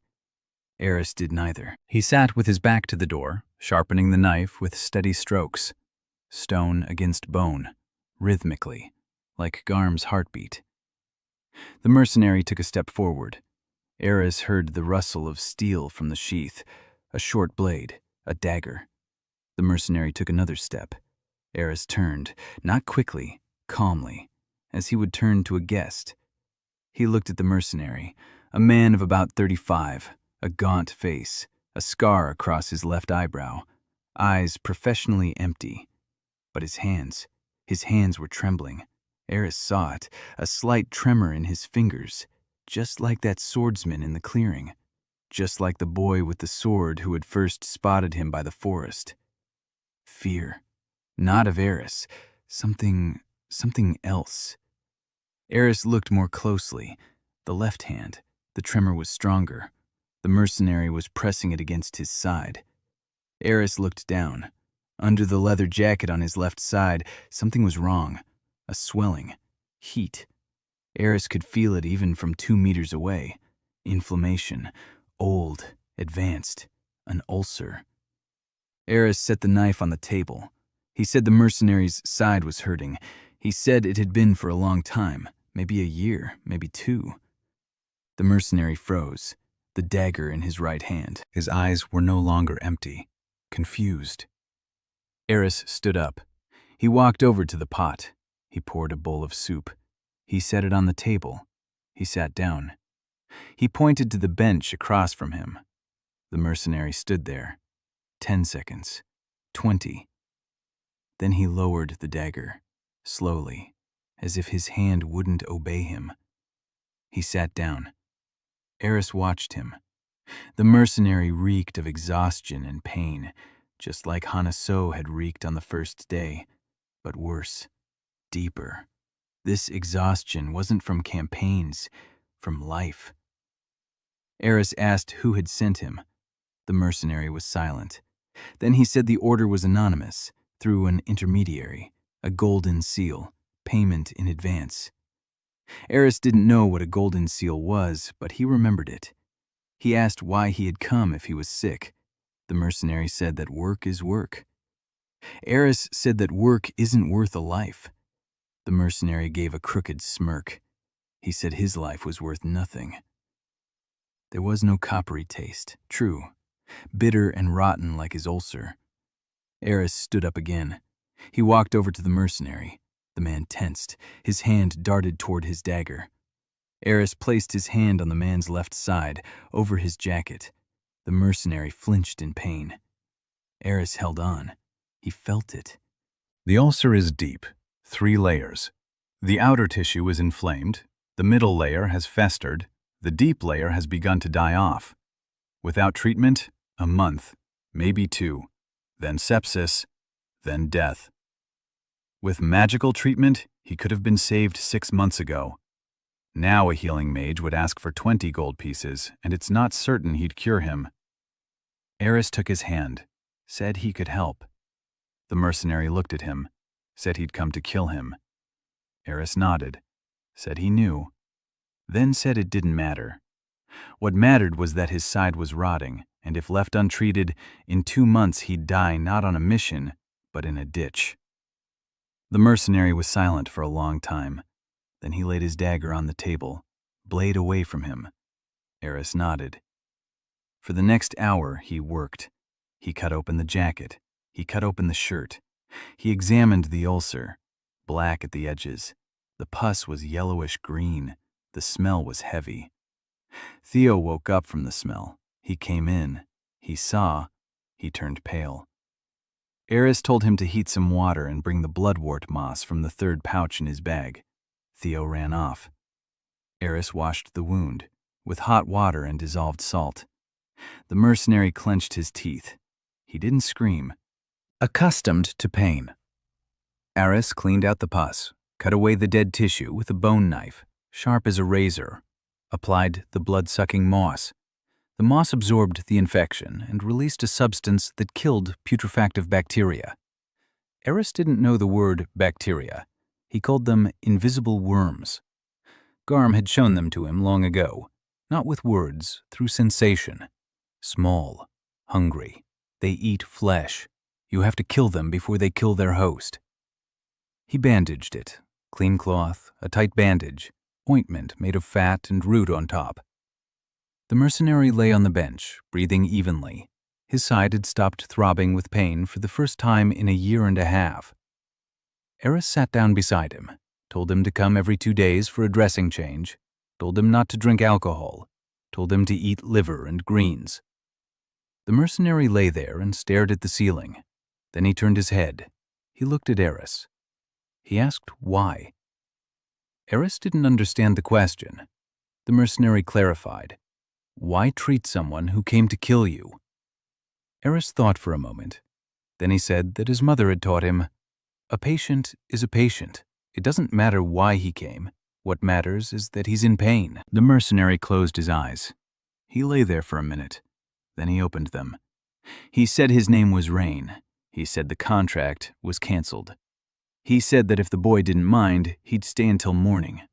Because for the first time in a year and a half, his side wasn't burning, and he'd like to sleep without pain for at least 1 night. Eris nodded. He covered him with a blanket. He sat down next to him. Theo sat on the other side. Rain fell asleep, quickly. like a man who had finally been given permission. He didn't leave in the morning, nor the next morning. On the third day, Eris gave him a knife and some potatoes. Rain peeled them, silently, crookedly, but he peeled them. On the fifth day, he stood at the kitchen door like a sentry, not because Eris had asked him to, because he'd decided to do it himself. Hana So came in and saw the mercenary at the door. Her hand went to her knife. Rain looked at her. He said that if she wanted to come in, she should wipe her feet. Hana So looked at him, then at Eris behind him. Eris waved to her from the stove. Hana So wiped her feet and went in. That evening, she asked Eris if he understood what had just happened. Eris said he'd cured the ulcer. Hana So said he'd just turned a theocracy mercenary into his own bodyguard. Eris didn't understand why that mattered. Hana So said it mattered because Rain wasn't just a mercenary. Rain is one of the Silent Ones, an elite group of assassins who work for whoever pays them. If Rain deserted for the sake of a boy with soup, the news would reach the rest of the Silent Ones within a week. And every subsequent mercenary sent after Eris would know that the previous one hadn't returned, not because he died, but because he stayed. That's worse than death for the client. Eris listened. Then he asked Rain if he wanted a second helping of soup. Rain nodded. Hana So covered her face with her hand. Amber giggled. For the first time since they'd arrived. Theo smiled. Liel Erwin came in that evening and saw the mercenary at the same table with a nun, an orphan boy, and a boy from the woods. They were all eating soup, in silence. She stood by the door, then she sat down. Eris set a bowl in front of her. 6 at the table, soup made of bones and roots. Silence. Beyond the kitchen's walls, the city was falling asleep. Beyond the city walls, the forest breathed. Somewhere deep in the forest, Garm opened his eyes and looked west. Then he closed them. Everything was going according to plan. In the 6th week, a carriage bearing the coat of arms of the royal house of Alden arrived in St. Cater. Black wood, golden clasps, a team of 4 horses in burgundy caparisons, mounted guards on either side, 12 men. Eris sensed them from half a city away. The horses smelled of grain and the long road. The guards smelled of iron and boredom. And from the carriage came a scent Eris had never encountered before, sweet, hot, like meat over a fire, but from the inside, as if the person inside were burning, slowly, for a long time.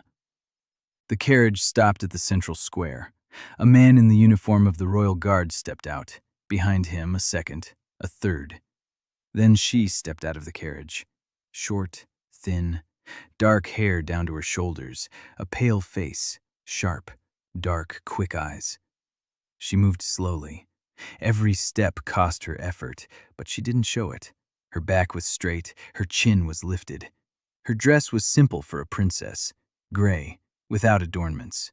Only a thin chain around her neck with a small stone. Manolite. Eris saw it. The stone pulsed, quickly, irregularly. It was working, holding something back inside her. That very heat. Princess Tessa Alden, the king's 3rd daughter, 20 years old, diagnosed with mana combustion. Mana burns inside her body, not a metaphor, literally. Her own magical energy is burning her tissues from the inside. The kingdom's healers gave her a year, maybe less. The manolite around her neck slowed the process. It didn't stop it. It slowed it down. Like a bucket of water on a burning house. The house will burn down anyway, just slower. Eris found out about this from Hannah So that evening. Hannah said the princess had arrived incognito, officially in St. Cadre on Chamber of Commerce business, in reality because the rumor had reached the capital. A boy from the mana who heals without mana. The princess had tried everything, every healing mage, every potion, every artifact. Nothing worked. Her mana burned and wouldn't go out. There was only one option left, the one that, according to the mages, doesn't exist. Healing without mana. Eris listened. Then he asked if he could see her. Hannah So said she was a princess, not just a woman, third in line to the throne. You couldn't approach her on the street. You needed an audience, protocol, permission. Eris said he didn't care whose daughter she was. He said she was burning, and if it wasn't extinguished, she would die. Hannah So closed her eyes. Then she opened them. She said she would try. The next day, Hannah So used her S rank and status as commander to make an official request for a meeting. She was refused. The princess's guards weren't accepting visitors. Tessa Alden wasn't seeing anyone. Hannah So returned to the kitchen. Eris listened. He nodded. He stood up. He went to the inn where the princess was staying. Hannah So ran after him. Rain ran after Hannah. Theo ran after Rain.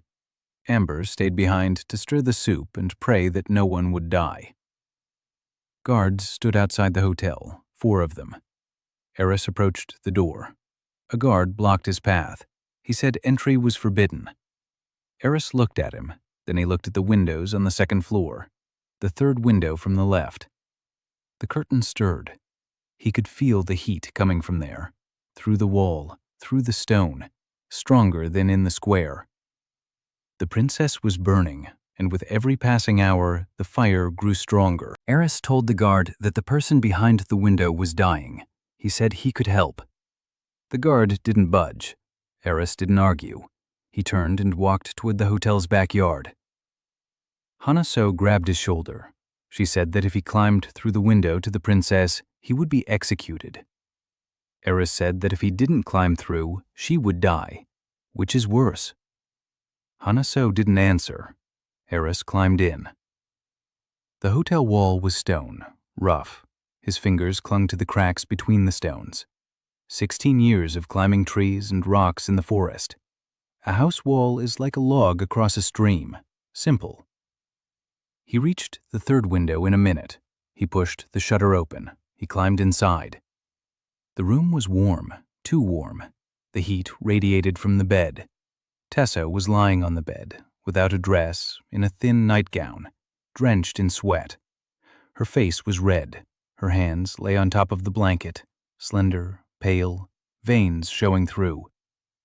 And light was running through the veins, not a metaphor. Mana burned in her blood, and Eris could see it through her skin. Thin, fiery threads. A web of pain inside her body. A maid was sitting next to the bed. She saw Eris. She opened her mouth. Eris raised his hand. He said quietly that he was no enemy. He said he had come to help. The maid did not scream, perhaps because there was something in his voice that reminded her of her mother's voice when she used to calm frightened cubs. A quiet growl, a vibration in his chest, not a threat, a promise of safety. Eris approached the bed. Tessa opened her eyes. Dark, hot, clouded with pain, but there was intelligence in them, sharp, even through the fever. She looked at the barefoot boy with gray hair who had climbed through the window. She said that if he was a killer, she was disappointed. She'd expected someone bigger. Eris sat on the edge of the bed. He placed his hand on her wrist. Tessa flinched, not from pain, from surprise. His hand was cold. No, not cold. Empty. There was no mana in his palm, none at all. And where his skin touched hers, the heat receded, like fire receding from stone. Tessa froze. She looked at her hand, at his hand. For the first time in 3 years, the pain had vanished where their skin met. It hadn't dulled. It hadn't slowed. It was gone. Eris could feel it through his palm. The mana in her blood burned because it couldn't escape. The manalite around her neck held it back, but it held it back wrong. It wouldn't let the mana leave. It forced it to circulate inside. But the mana wanted out. It wanted into the ground, into the air, anywhere. But the manalite held it back, and the mana burned from its own pressure. Eris raised his other hand. He removed the manalite from her neck. The stone in his fingers went out instantly. It crumbled to dust, just like that stone of torn ash. The maid screamed. Tessa turned pale. Without the manalite, the mana would surge out, uncontrolled, an explosion. But Eris held her wrist, and his body did what it was created to do. Desynchronization. Mana flowed through the point of contact into his palm and scattered. It didn't disappear. It broke down into its components. Pure energy dissipated into the air. Residual elements were absorbed into his skin and evaporated. Eris became a drainpipe. Mana flowed through him and stopped burning. Tessa lay there and looked at him. The heat was receding, slowly, by a degree, by half a degree.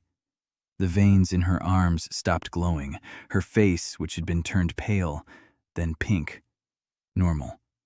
She took a breath, a full one, a deep one, the first in 3 years without pain in her lungs. Her eyes widened, filled with tears. She said it didn't hurt, quietly, as if afraid to scare it away. Eris held her hand for another 10 minutes, until the last threads of fire in her blood had died out. Then he let go. He sat on the floor next to the bed, tired. For the first time in a long time, the mana flowing through him was draining his strength. Not magical strength, physical strength, as if he'd been running all day. Tessa sat up in bed. She raised her hands. She looked at them. She ran her fingers along her veins. Clean. No glow. No heat. She looked at Eris on the floor, asked who he was. Eris said he was a cook. Tessa was silent for 3 seconds. Then she laughed, quietly, hoarsely, like someone who had forgotten but remembered. The door burst open. Guards, swords, a scream. Hana. So behind them with her hands raised. Tessa raised a hand. 1. The guards froze. Tessa said this man was her guest. She told them to sheathe their swords. The guards sheathed them. Hana So entered. She looked at Eris on the floor, at Tessa on the bed, at the dust from the manalite on the sheet, at the princess's painless face, that crease at her lips, warm. Eris told Tessa that the fever would go away but return. His body relieved the pressure, but not the cause. The cause lies in how mana circulates in her blood. Someone altered the circulation, a long time ago. Not a disease, an intervention. Tessa froze. She asked what he meant. Eris said that someone had twisted her mana, not nature, a human. The manalite wasn't a cure. The manalite was a cover. It kept the pressure in check so the explosion would be slow rather than instantaneous. Someone wanted her to burn for a long time. Tessa was silent. Her eyes went from wet to dry, from warm to cold. She understood. Eris saw the moment when the realization hit her like a knife. She knew who. She didn't ask Eris. She knew. Eris said that if she came to the kitchen every day for 2 hours and ate what he prepared, her circulation would improve in a month. Proper food from proper animals restores the pathways through which mana flows in the body. Not magic. Nutrition. Tessa looked at him for a long time. Then she said that a cook who climbs through the princess's window and diagnoses her without a single spell isn't a cook. He's the most dangerous man in the kingdom. Eris said that Hana So had said the same thing. Tessa looked at Hana So. Hana So nodded. Tessa said she would start tomorrow. Tessa came every day, right at noon, without guards, without a maid, alone, in a simple dress, with a book under her arm. She sat down at the far table. She ate what Eris set before her, in silence. Then she opened the book and read while Eris held her hand. 2 hours. Every day mana flowed through his palm. Every day the pressure inside her eased. Every day her face grew less pale and more alive. On the 3rd day she began to speak, not to complain, to tell her story. She read every book in the royal library, 4,207 volumes. Not because she loved to read, because there was nothing else she could do. Her body was burning. Movement made her condition worse. The healers forbade training. They forbade walks. They forbade stairs. She lay in bed and read. For 3 years. Eris listened. Then he asked what she had learned. Tessa looked up from her book. She looked at him. No one had asked. Everyone had asked how she was feeling. No one had asked what she had learned. She began to tell him, and she didn't stop for an hour. Eris listened and nodded. He didn't understand half the words, but he listened.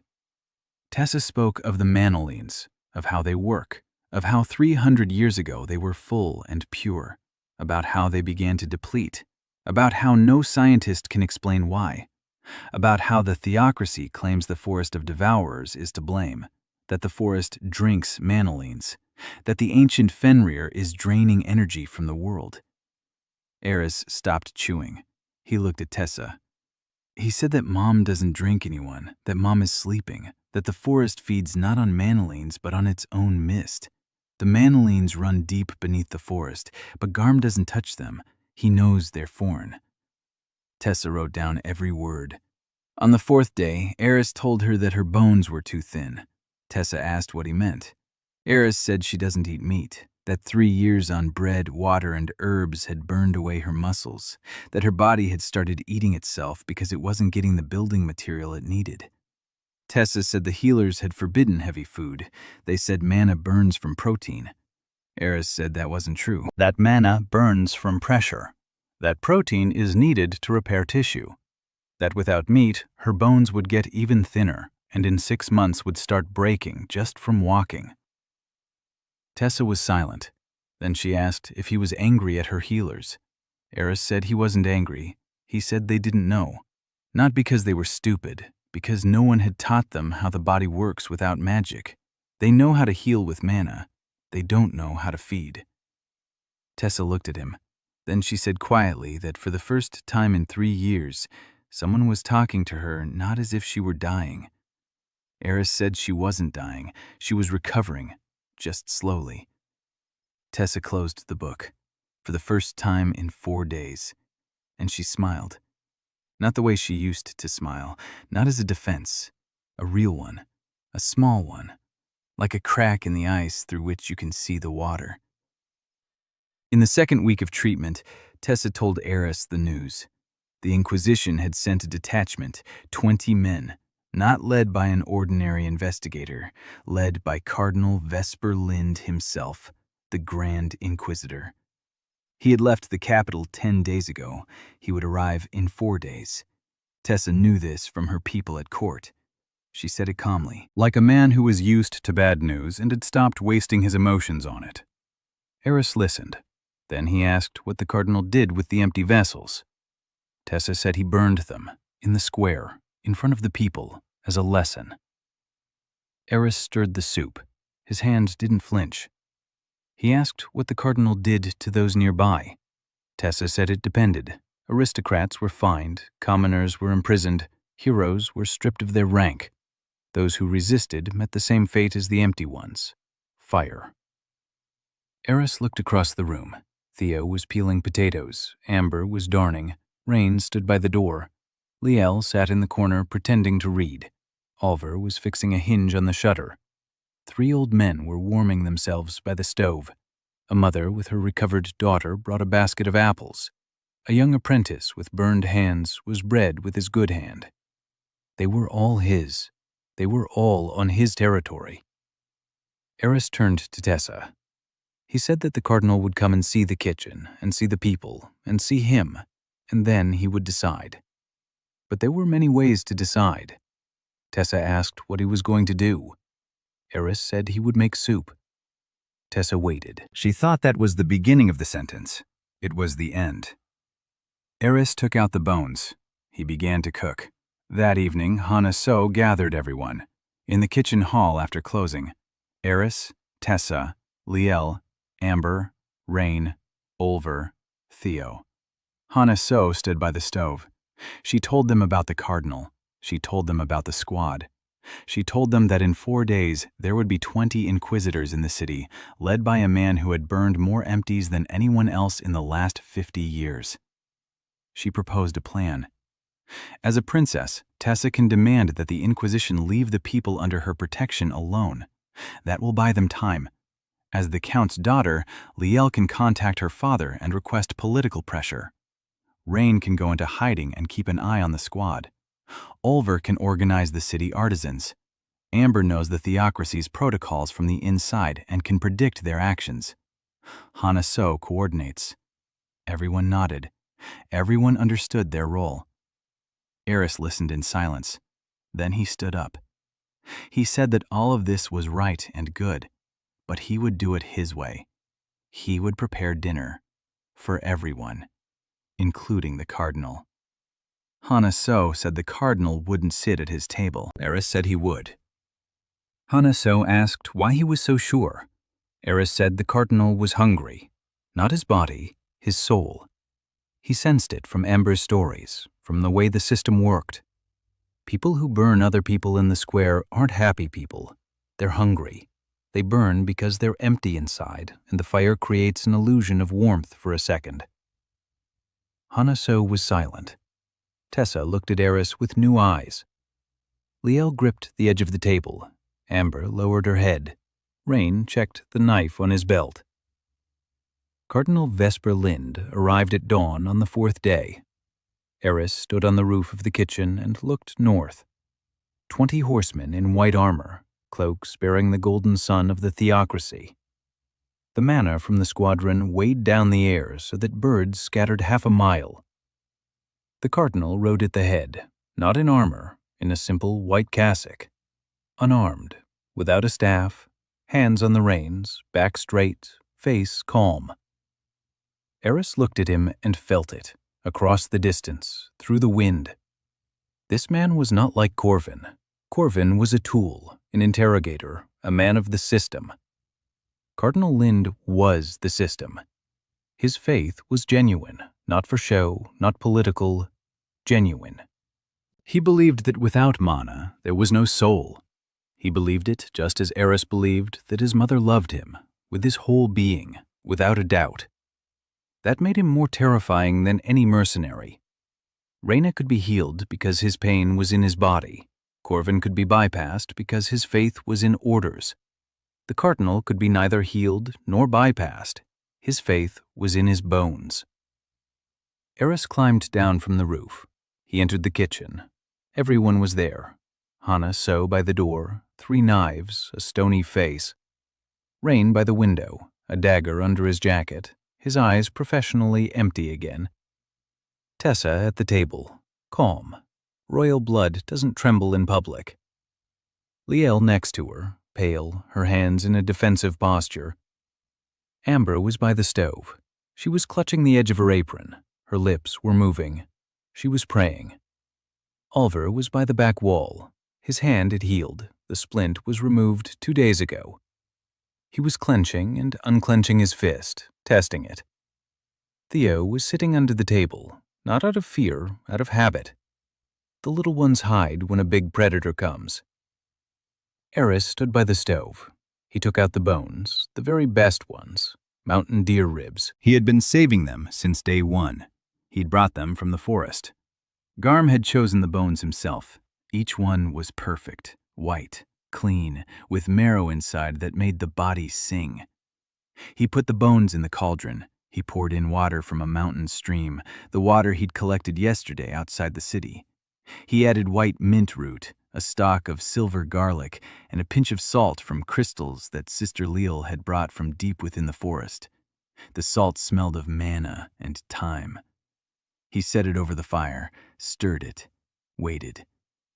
The cardinal entered the city through the northern gate. The guards parted. The mayor ran out to meet him. The cardinal did not stop. He rode through the entire city, to the kitchen. He knew where. Corvin was waiting for him at the entrance. He stood at attention. He reported. The cardinal listened. He dismounted. 20 inquisitors stood in a semicircle by the kitchen. Crossbows, swords, magical shields. Manna hummed in the air from 20 activated suits of armor. The cardinal approached the door. He read the sign. The Empty Vessel Kitchen. His expression did not change. He entered, alone, unarmed. without an entourage. He left the 20 inquisitors outside like a man leaves an umbrella at the entrance. He was not afraid. The kitchen hall. Long tables, benches, a cauldron by the stove, the smell of soup. Eris stood by the cauldron with a ladle in his hand, barefoot, gray hair, scars on his hands, calm eyes. The cardinal stopped 3 steps from the entrance. He looked at Eris. Eris looked at the cardinal. Silence. Hana So stood by the wall, her hand on a knife. Rain by the window, a finger on the blade. Tessa at the table, motionless. The cardinal wasn't looking at any of them, only at Eris. Eris spoke first. He said, "Your Eminence must be tired." He said the journey had been long. He said to sit down and eat. The cardinal was silent for 5 seconds.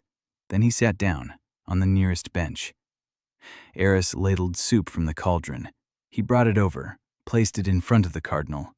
A white bowl, golden broth, a scent that made his throat tighten, not from hunger, from something deeper.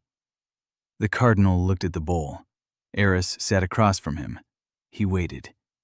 The cardinal picked up a spoon, tasted it, stopped. Eris saw it, that same moment. The body recognizes it. But for the cardinal, it was more. Deeper, older. His body didn't just recognize proper food. His body remembered. Something from childhood. From a time before the cassock and dogma and bonfires. From a time when he was a boy and his mother made him soup. Simple, from whatever was available. The cardinal ate, silently, slowly, down to the last drop. He set down the spoon, sat, was silent. His hands lay on the table. They were not the hands of an inquisitor. They were the hands of an old man who was tired of carrying something too heavy for too long. Eris waited. The cardinal looked up. His eyes were wet. He hadn't noticed himself. He asked what the boy had put in the soup. Eris listed the ingredients: mountain deer bones, white mint root, silver garlic, salt, water. The cardinal shook his head. He said that wasn't what he meant. He asked why the soup was like that. Eris didn't understand. The cardinal said the soup smelled like home. Eris thought for a moment. Then he said that every soup smells like home, if it's made for... The cardinal closed his eyes. Outside, 20 inquisitors awaited orders. Hana So stood by the wall with a knife. Rain stood by the window with a dagger. Tessa stood at the table, ready to utter the title. Liel stood with a spell at her fingertips. And then the stars outside went out. Not because at night, it was noon, but the sky darkened. The sun was obscured. Something enormous blocked the light. 20 inquisitors raised their heads. Crossbows were raised, then lowered, slowly. Because what they saw didn't fit in the crosshairs, didn't fit in their heads, didn't fit in the world. A silhouette, in the sky, the size of a mountain. A head with yellow eyes tilted downward, looking at the city, at the kitchen, at his son. Garm didn't come. Garm simply stood up, right where he was, in the center of the forest. He stood on his hind legs, and his head rose above the clouds, and his shadow fell over Saint Kader like night. Eris felt it, through the walls, through the stone, through the entire city. Mom. He wasn't afraid. He smiled. The cardinal opened his eyes, looked out the window, saw the shadow, saw the eyes in the sky, and understood. This isn't a boy in a shack. This is the son of a creature that can wipe out a continent with a single breath. And he's cooking soup. 20 inquisitors lowered their crossbows, not out of fear. No. Fear came and went in the first second. They lowered them out of understanding. It's pointless to aim at what God loves. Eris placed his hand on the cardinal's shoulder, gently, just like Mom used to put her paw on him. He said he wouldn't go home. He said his pack was here. But if anyone came near his sister, or Amber, or Liel, or Tessa, or Theo, or Rain, or Oliver, or anyone who had eaten at these tables, then Mom wouldn't wait outside. She'd come in, and there would be no more stars in this city, ever. Silence. Cardinal sat, Eris's hand on his shoulder. The bowl was empty. Outside the window, the shadow began to shrink. Garm was settling back down, slowly. The stars were returning. The sun peeked out. Cardinal Vesper Lind sat at the table in the empty vessel kitchen until evening. He didn't speak. He didn't move. He wept into the empty bowl and didn't understand why. He had just met the god who feeds soup. The inquisitors left the next morning. Corvin went with them, silently, without a report. On the square in front of the kitchen, a footprint remained in the trampled snow. One, a paw, the size of the town square. Theo stood in the middle of the footprint and looked around. His mouth was open. Amber stood nearby and cried. But for the first time, not out of grief. Rain stood by the door and sharpened a knife. Oliver clenched and unclenched his healed hand. Liel looked up at the sky, and for the first time in a long while, didn't hold her hands in a defensive stance. Tessa was writing in a notebook, quickly, in small handwriting. She was writing everything down. Hannah So stood next to Eris. She was silent. Then she quietly asked if he knew that Garm was coming. Eris shook his head. He said he didn't know. He said that Mom always comes when he's in danger, even if she's far away, because that's what a mom is. Hannah So turned away, quickly, but Eris managed to see. Wet. 3 months had passed since the Inquisition left. Saint Kader had changed. Not immediately, not dramatically, like the earth changes after rain. Quietly, from within. The empty vessel's kitchen had become the center of the city, not officially. The mayors still sat in City Hall, guards still patrolled the walls. But when someone was sick, they didn't go to the healer, but to the kitchen. When someone was hungry, they didn't go to the church porch, but to the kitchen. When someone didn't know what to do, they went to the kitchen. Because there, a barefoot boy with gray hair would set a bowl in front of you and stand silently beside you until you felt better. Eris hadn't changed. The world around him changed, but he didn't. He cooked soup. He treated wounds. He cleaned the stove. He fed Theo breakfast. He sat by Hannah So's door when she couldn't sleep. He listened to Tessa when she talked about books. He set a bowl in front of Liel. He checked Rain's bandage. He taught Amber to distinguish roots. He brought bones to Oliver for forging. Every day the same thing. And every day something around him changed. Tessa was recovering. After a month of daily sessions and proper meals, her mana circulation had normalized. The burning had stopped. After 2 months, her complexion and appetite returned. After 3, she could climb the stairs without gasping for breath. She didn't leave. She sent a letter to her father. She wrote that she had found a cure. She wrote that she was staying. She didn't write that she had fallen in love. Not because she was hiding it. It was because she hadn't yet found the right words for it. She, who knew 4,000 books, couldn't find the words for what she felt when Eris told her that her cheeks finally had a normal color and that tonight's dinner would be braised griffin thigh because griffin is good for the bones and hers were still so thin. Liel broke off the engagement. Not on her own. Tessa helped. A single letter with the royal seal to Count Erwin. The Count read it. He understood. Caden first received the notice. He came to St. Kader. He stood by the kitchen. Rain stood at the door. Caden looked at Rain. Rain looked at Caden. Caden left. That evening, Liel came to the kitchen and, for the first time, asked for seconds on her own. Amber found her prayer. Every morning before breakfast, the entire kitchen fell silent for a minute. Eris spoke the words. The beast gave its body. The earth gave its roots. Water came from afar. I remember. Then we ate. Amber stood next to him and repeated the words. Then she began to add her own. May those who cooked be warm. May those who ate be full. May those who have left find peace." Eris listened and nodded. Good words, right words. Amber smiled, a little wider every day. Sonhwa Ryu appeared at the start of the third month, tall, broad-shouldered, hands covered in burns and old scars. She smelled of iron and coal and something sweet, rice wine, a lot, a long time ago. She hadn't come for food, she'd come for bones. Word of the boy from the forest who brought bones from the Devourer's forest had reached the eastern workshops where she was hiding. She was the last master of bone forging. The craft had been declared heresy. She doesn't use mana, only the bones of magical beasts and her hands and fire and knowledge. Songhva stood at the kitchen door and looked at Eris. He stood by the stove and looked at her. Then he smiled. He said she had strong hands, good hands, hands that make things. Songhva swallowed. Then she said she needed bones. Eris nodded. He went into the back room. He returned with a sack. He emptied it onto the table.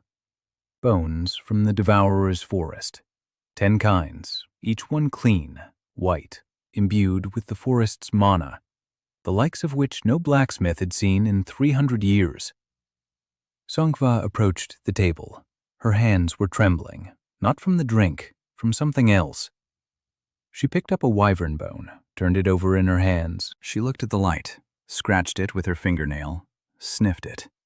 Her eyes widened. She said it was impossible, that the density was perfect, that the fiber structure was flawless, that from this single bone a blade could be forged that would have no equal on the continent. Eris nodded. He said he wanted a gift for his older sister. He asked what Sonhwa could make from it. Sonhwa looked at him, at the sack of bones, at her hands, at the wyvern bone. Her lips trembled. She clenched her teeth. She said she would make the best thing she had ever made in her life. Eris smiled. Sonhwa stayed. Alvar gave her a corner of his workshop. She worked at night. The sound of the hammer striking bone echoed through the neighborhood. People got used to it. By the 5th month, the empty vessel kitchen was neither a tavern nor a clinic. It was a home, with a kitchen where Eris cooked, with a workshop where Sonhwa forged, with a corner where Amber prayed, with a table where Tessa read, with a doorway where Rain stood, with a roof where Hana So sat at night when she couldn't sleep, with a crawl space where Theo hid the jam. Eris stood in the middle of the hall and watched. Theo was bread. Amber was laying out spoons. Liel was helping, awkwardly, clumsily, but she was helping. Tessa was arguing with Rain about something. Rain answered in monosyllables. Tessa wouldn't give up. Alvar and Sonhwa were discussing the melting point of a chimera's bone. A mother and daughter brought apples. A young apprentice with healed hands came to help and stayed. And 10 more faces, and 20 more, and more. Eris didn't understand what he was feeling. It was new, like Garm's warmth, but different. Not from one large body, from many small ones. Each provided a little warmth. Together, it felt like Mom. He closed his eyes, opened them. Then he found Hana So. She was standing by the window, looking out at the street. Eris walked over, stood beside her, said he wanted to go back to the forest. Hana So turned around. Her eyes were just like they had been on the first day, empty. Eris quickly added that he wasn't alone, with everyone. He wanted to show Mom that people were good, that they were noisy but good. He wanted Mom to see Theo and Amber and Liel and Tessa and Sonhwa and Reyna and Alvar and her, Hana.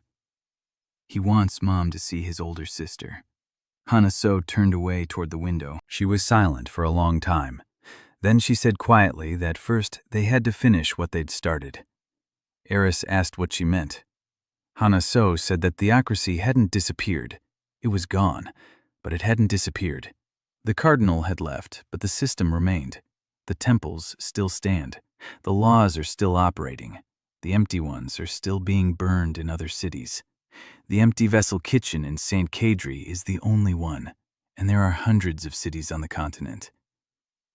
Eris was silent. Then he said he would open a kitchen in every city. Hana So said that was war. Eris shook his head. He said it was dinner, just in every city. 2 years had passed. Eris stood on a hill above St. Cadre and looked east. Behind him lay a city he wouldn't have recognized if he'd seen it 2 years ago. The empty vessel kitchen was no longer a warehouse by the old gates. It occupied an entire block. A main hall seating 100, a clinic with 20 beds, Sonva's workshop, the herb school where Theo taught the younger ones, Amber's room with an altar devoid of the symbols of the theocracy, Tessa's library, and the kitchen. His kitchen. With the stove that Oliver had rebuilt 3 times until Eris said the heat was finally distributed properly. In 2 years, kitchens had opened in 17 cities. It wasn't Eris who opened them. It was the people, those he had healed, those he had fed, those who had eaten at his tables and gone home with a recipe and understanding. Every kitchen operated by a single rule. The hungry eat, the sick are treated. No one is turned away. Payment, if possible, children and those who cannot pay, for free. The theocracy tried to shut them down, 3 times. The first time they sent inquisitors to Morden. The inquisitors arrived. They saw a line of 200 people at the door, mothers with children, the elderly, soldiers, artisans. The inquisitors stood there. They watched. One of them joined the line. The rest left.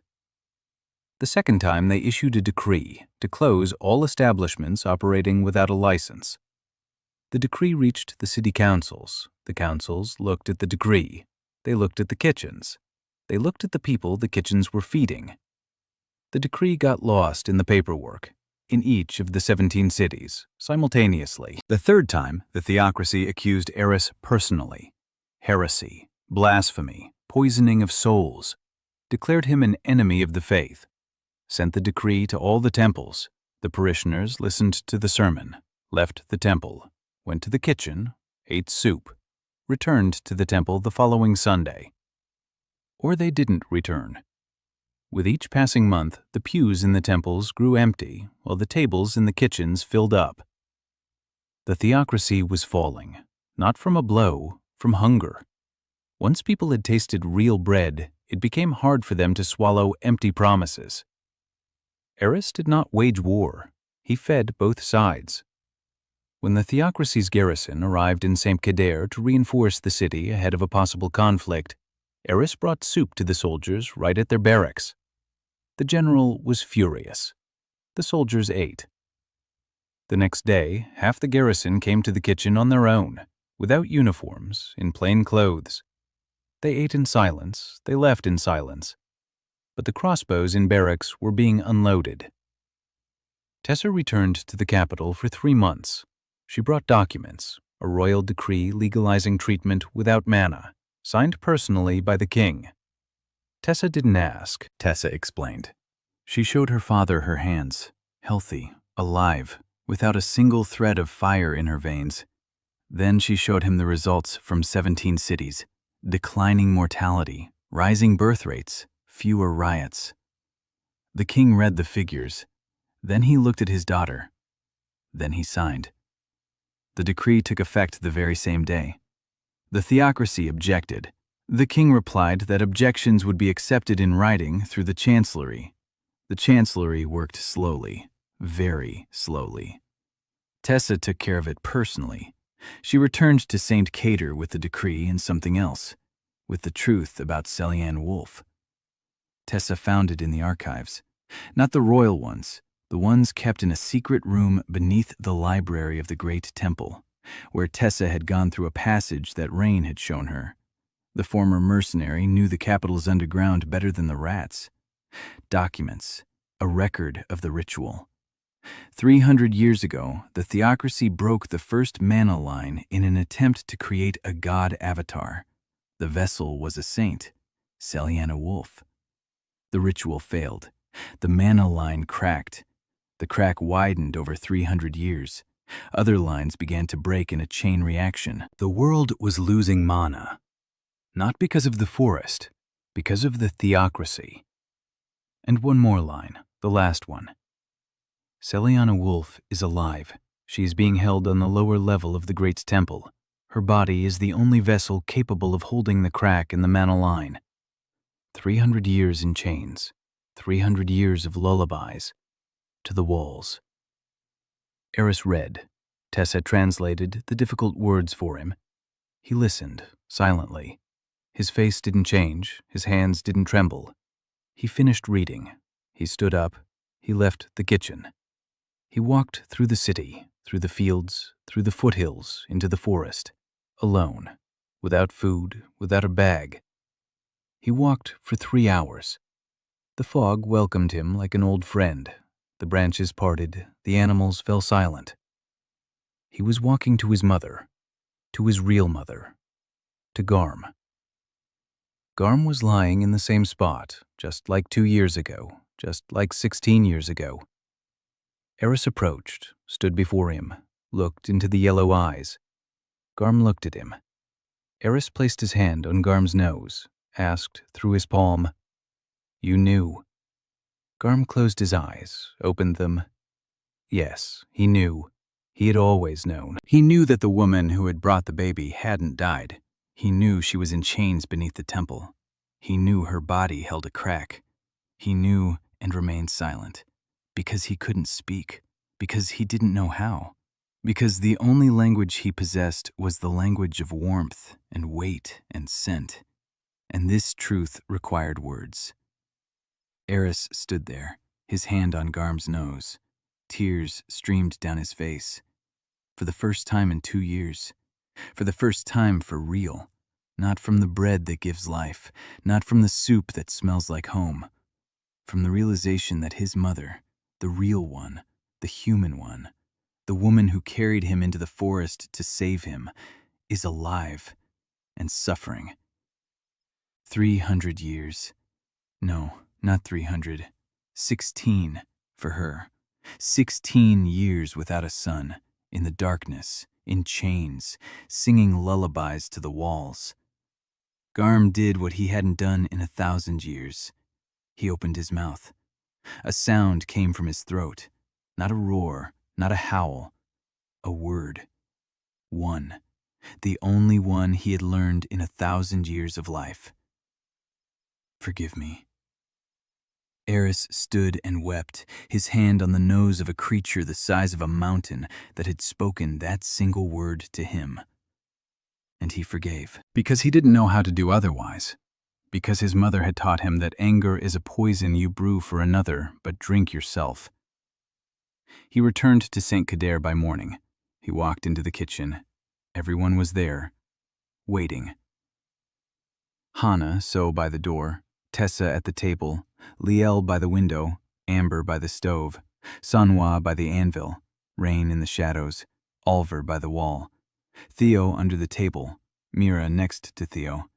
The little girl Eris had taken in 4 months ago, mute, the last remnant of the Sew clan, Hannah's relative. Every morning she checked to see if everyone had left. Every morning Eris checked to see if she was warm.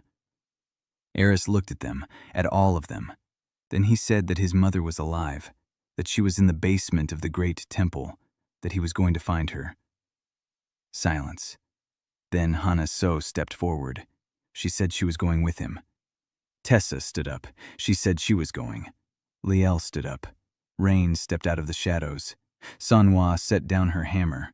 Amber took off her apron. Oliver clenched his fist. Theo crawled out from under the table. Mira stood next to Hannah and took her hand. Eris looked at them, toward their pack. They didn't ask why. They didn't ask how. They just stood up. He nodded. They were marching to the capital not as an army, as a family. Tessa opened the doors of the great temple by royal decree.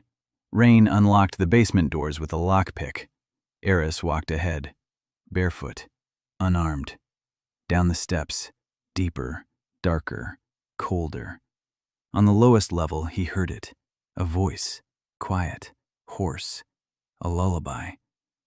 That very one. The one she hadn't finished singing 16 years ago. Eris stopped.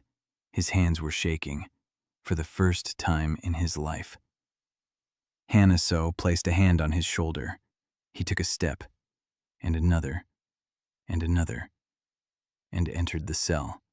She was sitting on the floor, chains on her hands, chains on her legs, white hair down to the floor, thin, transparent, eyes closed, singing. Manna pulsed around her, warm, steady. She had held the crack 16 years, alone, in the darkness.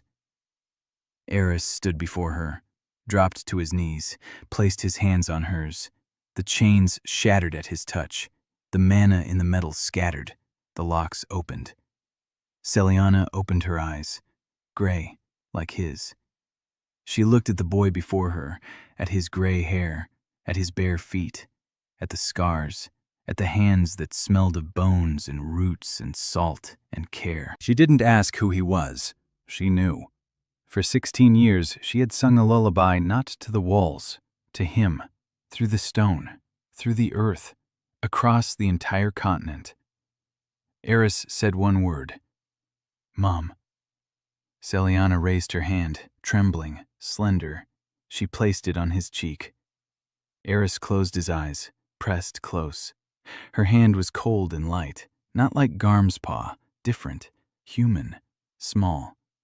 But it was Mom. Mom, too. Sanva broke the remaining chains with her bare hands. Eris lifted Celiana. She weighed as much as a child. He carried her up the steps, toward the light. People stood on every level, monks, servants, temple guards. No one stopped them. No one moved.